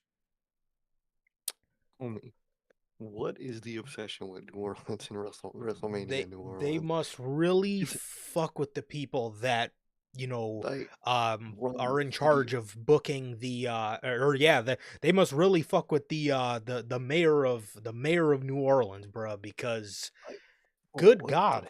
look, it's not that nice. It's not that dope of a, it's a dope ass city. It is. But WrestleMania fucking 3 times in what the last 12 years is crazy fucking work, dude. It's crazy work. I don't want to see that. I don't want to see that location again. And apparently, yeah, obviously from everything we're reading, it's been the plan, it's locked in, it's gonna be fucking New Orleans. Dude, I don't understand. I don't Well, understand their obsession with this location. I understand because there was somebody, that told us. There was somebody that told us, man, that if we don't like the location of the show, we shouldn't Hmm. watch it. Right. Well, So in 2026, man, I guess there's not going to be a WrestleMania review, you know. no, there's gonna be no review because I don't like the location of the show that I fucking can't even afford to go to if I wanted to. I can't care about it. Okay. Yes, that is very true, Bell. And I said that last week. It's like I don't know why they're trying to piggyback off the Super Bowl when WrestleMania is a draw wherever it goes. It It's takes over the city. We do it every year. WrestleMania, that would, yeah, WrestleMania takes over, blah blah blah. As we like, dude, it's gonna take over the city anyway. So, the fuck are you caring about the Super Bowl so much? Why are you following the Super Bowl? Where's the Super Bowl next year? Do we have a location yet, or do we just not know? fuck. The one they were just at. Which I would actually what SoFi Stadium, Los Angeles. Okay. Okay, that would be a good Mania location. I would be okay with that. But like, dude, it's just the fact that New Orleans is done so many times by WWE, and you're really wringing that fucking market dry, and it's just not fun for the fans, dude. No one wants New Orleans. Nobody. Yeah, I don't know. Definitely an odd choice. Definitely an odd choice for a location again. Although I wouldn't mind them going back to SoFi Stadium because SoFi, it's very new. You can see a bit of the sunlight. It's not a completely enclosed arena. You know, SoFi would be cool if they do go there again, but for New Orleans, man, it's just interesting how much they just love to bring Mania to New Orleans. I mean, shout out New Orleans, I guess, but like what Uh, why do we keep bringing this why do we keep bringing this there? I don't know, man. I wouldn't again for WrestleMania. I would at least have a 10-year wait before I brought something back to the same city just to keep trying out other cities, man. I think that would be nice. But oh, is it? oh, Okay, Levi Stadium. so Okay, leave. Okay, so that's Cena Carlin. the I like that's that. where the Niners play. So that was where Mm, WrestleMania 31 was. okay. And that was pretty nice. Although WWE didn't like going to Levi Stadium because the Undertaker had and Bray Wyatt had to come out in daylight because the fucking sun wouldn't go down. Um, but uh, Mm, but we will hilarious. see. Oh One of the yeah, biggest appeals to Mania being the daylight is they're like, dude, what? That's one of the biggest. That's the one of my favorite parts visually about WrestleMania. You get to watch that it in is the daytime. that is true. I get what they were saying though, because I it was weird seeing Undertaker come out in daylight for sure. like, but like, dude, all right, maybe just fucking formulate your card better. But it's just Yeah, I thought no, well, no. technically, if they didn't have them go on the main event, they would have been coming out in daylight anyway, because it literally only got dark for the main event. But I mean, I thought Levi Stadium was okay, and you're right. I don't know why I said so. I know the Super Bowl's going to SoFi Stadium soon. I don't know when, but it's going there again soon. And I should have known that because there's literally the Golden Gate Bridge Oh the yeah. in the Super Bowl logo. But anyways, yeah. So they're going back to New Orleans, and I really hope they, yeah, like Bell's saying, I really hope they don't follow the trend of just going where the Super Bowl goes the next year. I think that's kind of lame, Lame. but It's very lame. I wish they would just do their own thing. But speaking of WrestleMania, again, Fightful Select is reporting that those spoken to within WWE do not expect WrestleMania to take place in Saudi or the UK before 2028. Oh my. I told you guys, bro. WrestleMania 45. I I get the big number stuff, but like my thing is, I get you want to do it with a big number, but that number is going to be a big mania anyway. And if whatever mania you put in the UK, that's going to be a bigger mania anyway. So why do the big and the big when you could have two bigs? Do you get what I'm saying? Sorry, what did you say? You kind of broke up. Of course. I get they want to fucking wait till 45. It's a big number, but it's going to be a big mania because it's a big number. And WrestleMania in the UK is going to be big anyway. So why would, I think it would be better to do a big mania in the UK, whatever number that may be, it's going to be a big mania, and then you still have the big mania in 45. I don't know why you want to combine the two when you could have two massive manias, probably even back to back, 44, 45 back to back.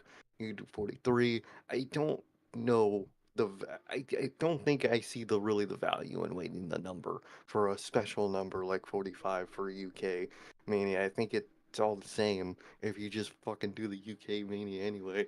But that's just me, man. But we all kind of know they're gonna wait to do the UK Mania, and they're fucking waiting. So that's just fun. But what do you think about and to the Saudi Mania? Thank fuck. I hope they never do it. They might do it one day, but I hope not. Maybe the year after Punk retires, they'll finally do it. Um, so I'll be dreading that year, man. But thank fuck for no Saudi Mania. But the UK one just confuses me. I don't know why you just don't do it anyway. It's gonna be massive no matter what. But what about you, man? What do you think about this? Yeah, I mean I can see them because WrestleMania 44 is going to be in 2028.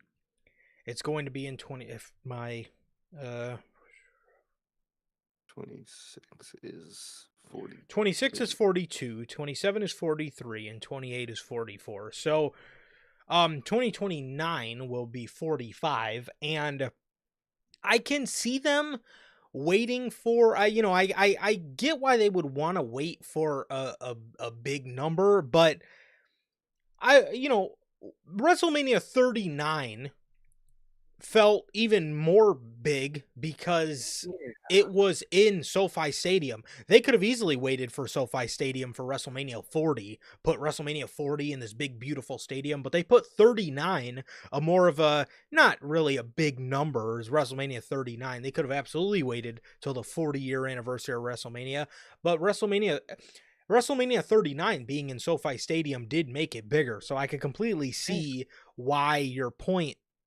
would be, why wouldn't you do, and maybe they do 44 in the They UK to could. make 44 even bigger and then do 45 in Saudi. I just hope we never fucking get a Saudi Mania, dude. No, That just sounds it it horrible. wouldn't work. The whole point of Mania is it becomes a tourist attraction. It brings so much tourism to that city. It's all that shit. And Saudi's not a tourist attraction unless you're fucking a billionaire.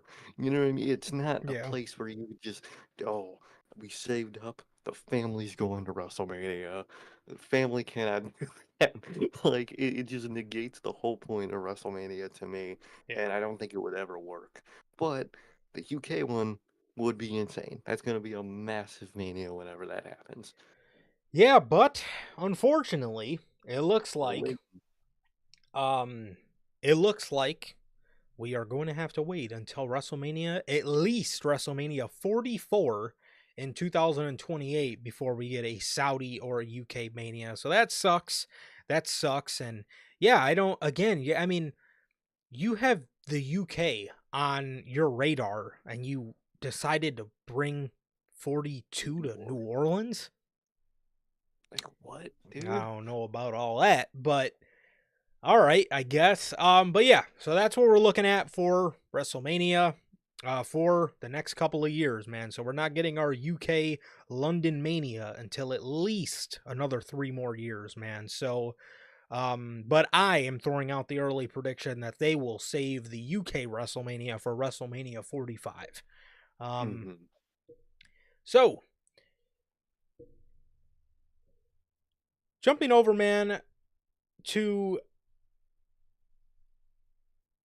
the pay-per-view we have before WrestleMania this year, Elimination Chamber. Per WrestleVotes on the Backstage Pass, there have been rumblings that Shinsuke Nakamura may defend the United States Championship at the WWE Elimination Chamber event on Saturday, March 1st. No word on Nakamura's potential opponent. Hmm. Uh, Maybe First of all, Friday? it could be Andrade. Maybe it's a new guy. Maybe it's a Miro or a Malachi or Alistair Black. I really got to stop calling him that. Um, maybe it's one of those two. Maybe. But I think I think we're asking the wrong questions, man. I think the question we need to be asking: why the Hmm. fuck did you take the championship off of LA Knight for him? Dude, one of the dumbest decisions they made. Nakamura has literally done nothing with that title. It's always backstage because they love their mid-card champions backstage for some reason. Um, LA would have had amazing reign if it lasted up till so far. That shit would be crazy. It'd be going really hard. Or they had all the momentum at the time. Champ could either be Andrade or or Carmelo Hayes right now, and you're not doing that. It's Nakamura for some reason. This I man don't. This man, LA Knight, was embedded in feuds with Andrade and Carmelo Hayes. You opted to give the title to neither one of them, and you opted to give it to fucking Nakamura. What an insane move right there, man. I don't understand. Which I was initially against it, but even I decided, okay, let me give this a chance. And of Eh, course, didn't go anywhere. it's fine. No. And of course, exactly what I predicted happened was nothing. Nothing happened. That was what I predicted. But again, for my better judgment, I decided, all right, well, let's at least see. You've done nothing. He has stood No. backstage doing nothing. Absolutely nothing. What the you come on, man. You took the title off LA Knight for that, and you had Andrade and Carmelo Hayes, who through their work rate earned Mm-hmm. a United States title run. I mean, come the fuck on, man. What is even that? So Um, stupid, dude. yeah, I don't know, dude. I don't know. So, according to PW Insider, well, I guess talking about Nakamura. As for who he could face at Elimination Chamber, maybe Jimmy. It seems like they might be going in that direction, or maybe Andrade. One of those two. I could see. So I could definitely see. yeah, and if they put the world title on Jay, do not be surprised if Jimmy gets the U.S. title too. Do the brother celebration at the end of Yeah, WrestleMania Night 1. exactly. So jumping over to a little bit of tag team news here. This is actually our last piece of WWE news before we talk about some AEW news. We only have 2 more AEW stories, but still nonetheless. PW Insider is reporting that Triple H was shocked and close to tears at DIY's lack of reaction at the Royal Rumble. One source close to Triple H stated, those are his guys, his Edge and Christian, in his mind, the best tag team in the world. Uh Love Honestly, DIY. the way he books his tag team division makes me close to tears as well. So Yeah, I don't get why he's so shocked. He did it to himself. He did it to them. You booked them like shit. You didn't book them based damn near. You don't book your tag team division at all. Dude, there was two. pay-per-view tag team title defenses last year. In the year 2024, there was two of them. What are you shocked about? You didn't give the fans a reason to like these guys. If you gave them a reason, they would fuck with these guys. But you're not giving them the reasons. I really don't understand where the shock in that comes from. I I don't either. And again, it's not just DIY, bro. The Motor City Machine Guns hardly get a reaction. The War Raiders are probably the only tag team in the company that gets a semi reaction. No, Yeah. look at the Street Profits. When the Street Profits came out at Royal Rumble, no reaction. No reaction for the Machine Guns for DIY. There's no fucking reaction for we even seen American Made get a little bit of reaction. I think that's off the back of Chad Gable's work. WWE should be very thankful for that. Because if not for him, they would have not got a reaction either. Nobody gets a reaction because the tag teams are not featured. No tag again.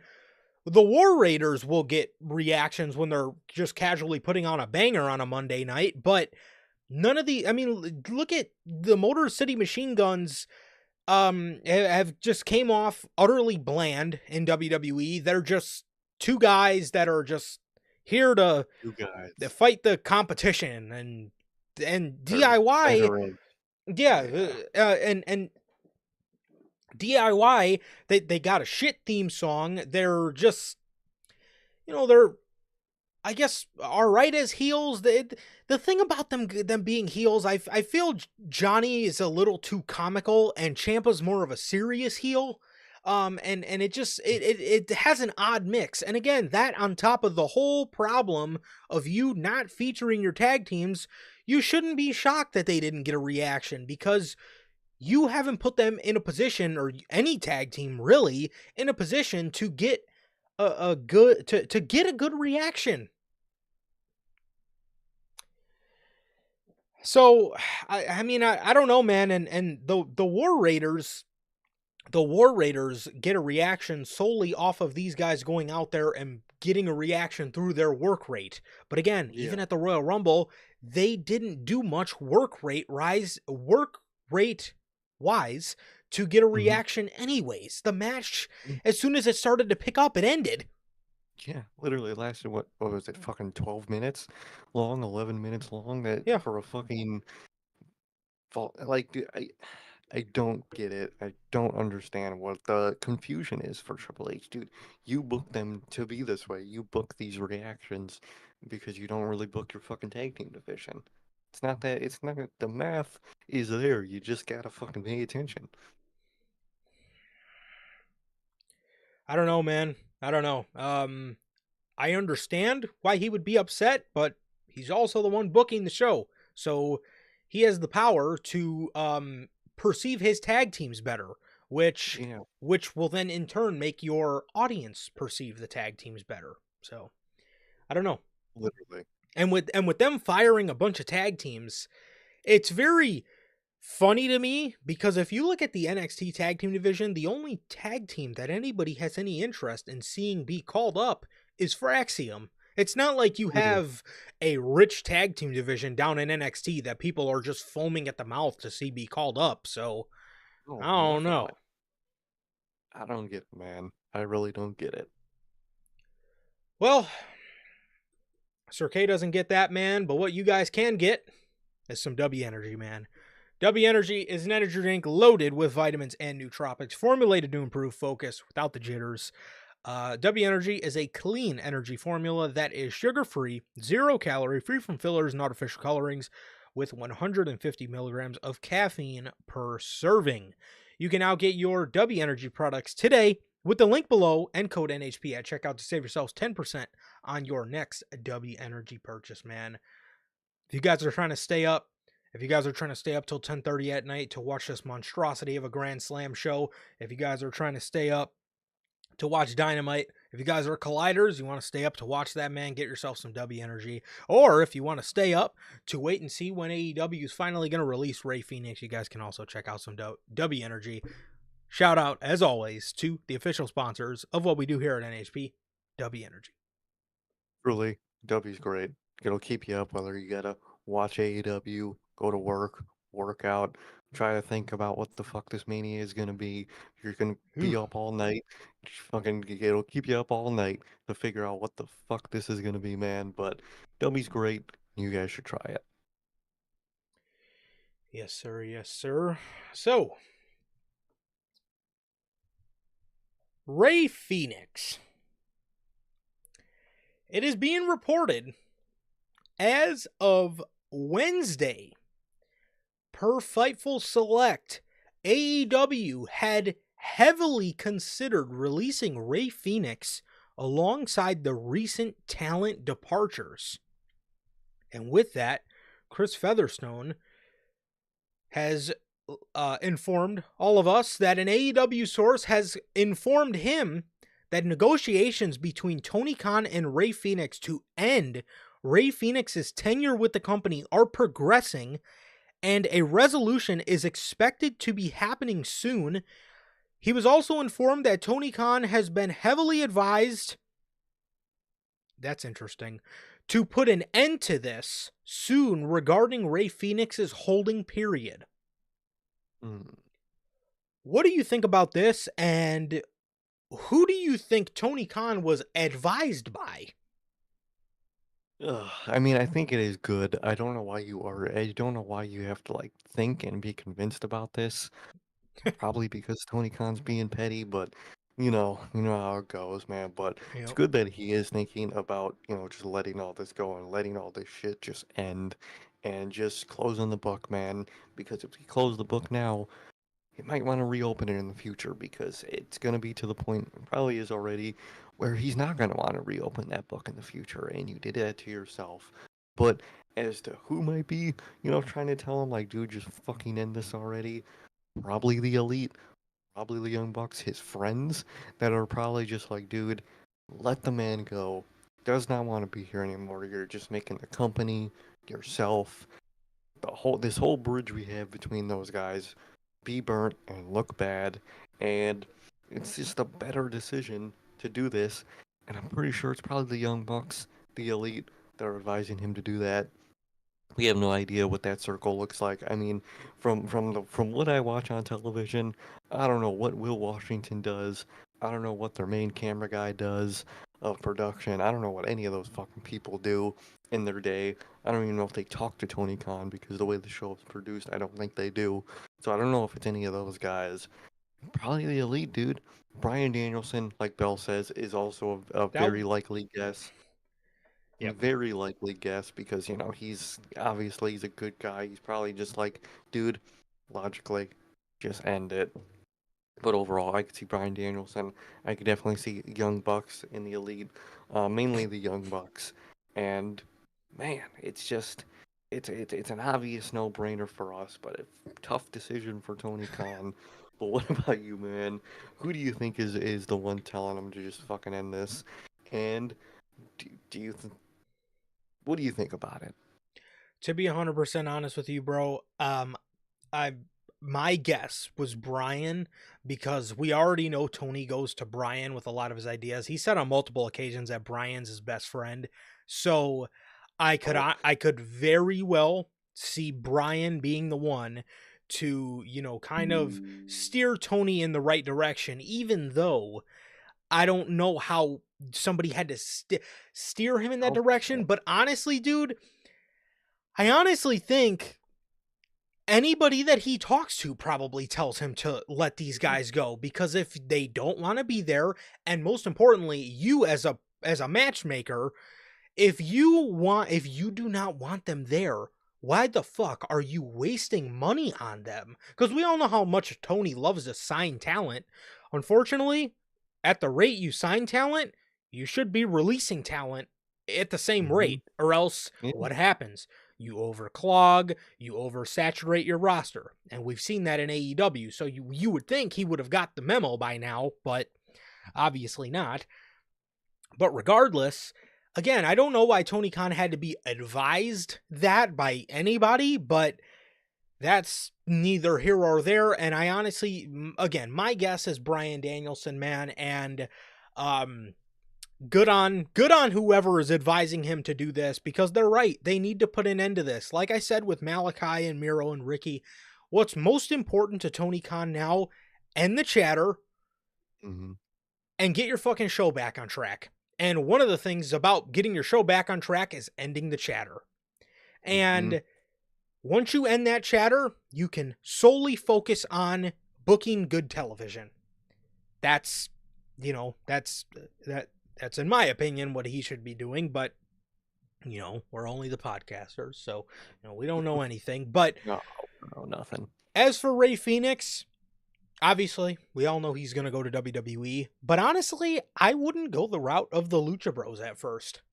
No, I would, let him be. yeah, I would establish them. And I was actually just last night I was watching Pentagon's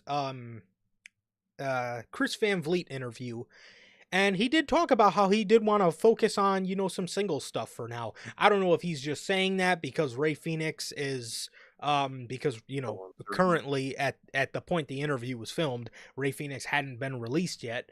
And obviously to this point he's not released yet either, but I don't know if he was just saying that. I would honestly put Ray Phoenix on SmackDown, bro, and again, because for as good as Pentagon is, Ray Phoenix is great as well. So I would let them blossom as singles and then put them together and then watch them blow people's mind as a tag team. And I also think there's a lot you could do with both of them singles wise. So There is. yeah, and then when you do want to eventually put them as a tag team, you got a lot of great tag teams in that company, man. You have the War Raiders. You could eventually get the Usos back together. You're eventually going to have Gorillas of Destiny back together. Motor City Machine Guns, DIY. You have decent building blocks whenever you want to put them together. And I know they need tag teams, but, I could really see both of them, getting massively over as singles. And obviously, Penta's gotten over pretty well as a single so far. So I could see the same thing in sight for Ray Phoenix. But something tells me, I don't know why I'm getting this feeling, and I could be wrong. This is just a feeling I'm getting. I feel within the next couple of days he's going to be released. I think so. I think within the week, he will be released. I think so. Yes, and I think we all know where he's headed. I could However, definitely see Thursday or after Dynamite. And so it's like Dynamite doesn't just revolve around the chatter of his release. yeah, At least if you're doing it the smart way, I could definitely see like Thursday or Friday. because we heard about Black, Miro, and Ricky on Saturday. So Hmm. I could, I could maybe see. I could also see a Thursday, like you said. So Dynamite isn't just everybody talking about Ray Phoenix, a guy who at that point would no longer be with the company. But I honestly, I don't know why I'm getting that feeling. And again, that's just a feeling I'm getting, man. But I feel within the next week and a half or something along those lines, I honestly think he's going to be released from his contract, man. Especially, if Tony's being advised to put an end to this. What's most important to Tony right now, because these past few episodes of Dynamite, it's not 2021, but it's not horrible. No, And, yeah. If he can take the not horrible mindset and flip that around to, actually, progress with that, then, I think that's what should be number one on Tony Khan's list. But again, end the fucking chatter. Anybody who doesn't want to be there, let them go. Simple as Hmm. that. So, yeah, I mean, if you don't got no plans for him, bro, no point of paying him. But, yeah, I don't know. I'm just getting a weird feeling that Ray Phoenix is going to be let go within the next week and a half. And for that, I'm happy for him, and I'm very interested to see what they can do what he can do going into WWE. But that is everything we have here today for the news. And now we're gonna be booking if I was Wow. booking the Well, show, I know a lot of these people, I know a lot of people like to, call us the podcasters that don't know anything. Even though Tony Khan himself doesn't fucking know anything, clearly. literally. We're going to be predicting, not booking. If I was booking the show, it would look a hell of a lot different than it does now. But So, at that point, Bell, you probably do need to sing down to You might have to. or fly down to Jacksonville and sing "Let It Go" to Tony, because that could be the straw that breaks the camel's back. But regardless, Might be. we're going to be predicting AEW Grand Slam Australia before we get off here, man, and we have a match card of 5 matches for this Look at episode that. of Collision. Um, Should be imagine 5 matches for a special AEW pay-per-view. That would have been wow. gold. That would Uh, have been beautiful. yeah, it But would it's have. not. 5 matches for a special episode of their worst television show. The first match, Mercedes Moné versus Harley Cameron for the TBS Championship. Uh, I know a lot of people are riding the Harley Cameron hype train, and I will admit I have not seen much from her, but I also don't watch Collision, so I'll tell you guys this. I'm excited to see what you guys are talking about. I'm interested to see what you Mhm. guys are talking about. However, same thing with Kyle Fletcher. I'm not going to give this a chance until I see that Tony is actually serious about this. And when Mhm. you know Tony Khan is serious about this, there's not really a point. You kind of just have to eyeball it and see where he goes with it. But Mhm.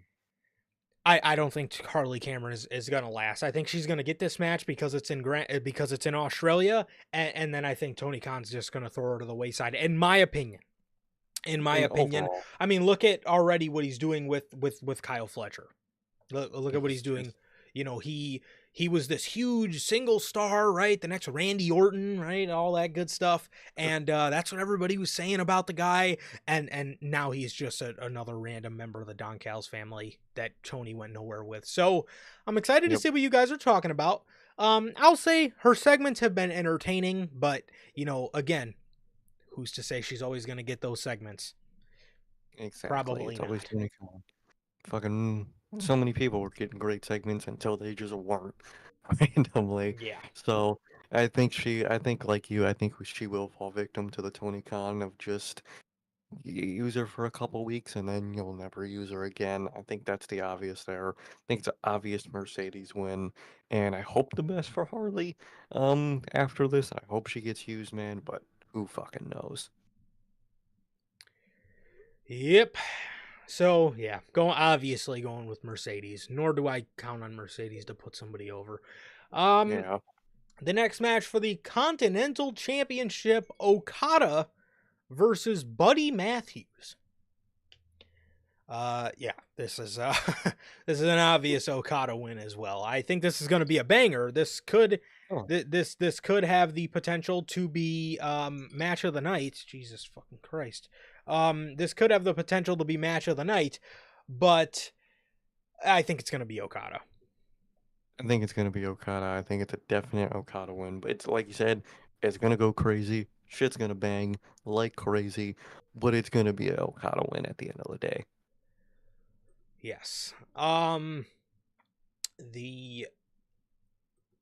next match for the AEW Women's World Championship, Mariah May versus Tony Storm. Uh I could honestly see Mm, this one going either way. It all depends on if Tony Khan's got bored of using Mariah May or not, even though he hasn't used her at all. But if if the action figure starts to get a little loose, maybe the arm swivels a little loose now. Maybe the leg swivels a little loose, and he doesn't want to put Mod Podge on it. He just wants to throw it back in the toy bin and get a new Mariah May figure when the next one comes out. Then I could very well see that. But to me, this all really depends on if he's bored of Mariah May or not. Um, I'll throw an oddball out there and say Mariah May retains. mm. I feel like that might happen, to be honest. I don't know why, but I get the weird vibe in this build up to where it is going to be a Mariah retain and that the feud's going to continue. Obviously, Tony Storm might be the safer option to bet on, but I think I'm going to go with Mariah too. I just got the feeling that she's going to have at least one defense in this, and I think this might be it. Yeah. So Will Ospreay and Kenny Omega versus Konosuke Takeshita and Kyle Fletcher. Oh, this is going to be a good one, I perceive. It is. However, I'll go ahead and give this to Ospreay and Kenny. I don't know why, but I'll go ahead and say let's give the reason of Tony Khan is maybe getting a little bored of his Don Callis family run. I think he is. I think he's getting bored of the new toys he created for himself. And it's the first time they're, teaming together. It's going to start off well with, Will and Omega. And I think it's going to start off well by both of those guys winning their match. There you go.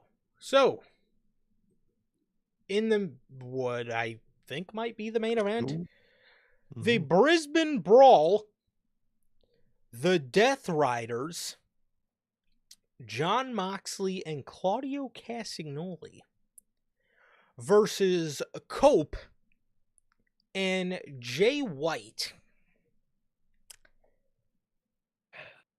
Feel like it's going to be a Cope and Jay White win because I'm sure Mox is going to win the singles match between, Cope and Mox, the big marquee, the massive marquee for Cope. So I feel like this might be the one win that they have over them is going to be the baby faces. So I'm going to go with Jay White and Cope, I guess. Fuck, I'll just go with them. So, I'm not going to lie. What we've seen from Adam Copeland in AEW, he's not really one to put people over. Yeah. And where I'm going with this is I think the Death Riders are going to win this match. I don't think Copeland's going to be pinned. But I'm going to say this right now. Do not fucking be shocked if Cope beats Jon Moxley at Revolution for the AEW World Championship. If Tony hears the chatter and Tony wants to pivot for the whole Death Riders angle, I'm telling you right now, man, don't be surprised if the Death Riders win this and Copeland gets his lick back and beats Jon Moxley for the heavyweight championship at Revolution. Do not be shocked. So in saying that, I'm going to say the Death Riders win this. They pin Jay White. And if they do pin, I doubt they pin Copeland, but if they do pin Copeland, then you should really be scared.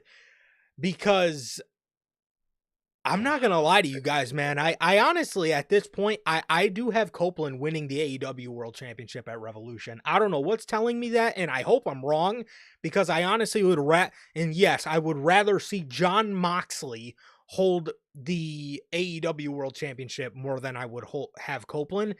Copeland has not shown that he's very willing to put people over, and at least that's what we've seen from him so far. And in AEW, and yeah, I honestly, I'm gonna go with the Death Riders here, bro. I'm gonna, especially because the ending we seen on Dynamite was Copeland and Jay White, getting the one up on the Death Riders, and I could very fucking well see the Death Riders winning this and Copeland winning the title at Revolution. I'm gonna go ahead and say the Death Riders, bro. I wouldn't be shocked, and that sounds horrifying. He's gonna have Spike with dude, like because everything he does is so bad. Because the thing is, Moxley gave, because I thought that Copeland, originally I thought Copeland and Jay White would go into this match and they would beat the Death Riders, and that's what would get Copeland the title match. Copeland already has the title match, and He they got the does. one up. I don't know. I don't know. I wouldn't be shocked, man. I definitely wouldn't be shocked, and that sounds horrifying. Yeah, I'm telling you right now, dude, do not fucking be shocked if the Death Riders win this tag match and Copeland wins that title at Revolution. But that is everything here today for your Valentine's Day edition of the Newsman. Thank you guys so very much for joining us here today. And again, we will be talking Grand Slam on Monday, being that the whole show is going to be spoiled for us in a couple hours here. They're going to film it, and it's going to be spoiled for the world. So, with all that, that is going to do it here today. Again, thank you guys so very much for joining us here today on your Valentine's Day edition of the news. This has been episode 253. And thank you guys, as always. It has been always a pleasure for my Johnny. And I sure okay. And that is going to do it for this edition of the news. Thank you guys so very much for joining us here today. Thank you guys. We love you guys. We will see you all on Monday with NHP Unscripted. Peace.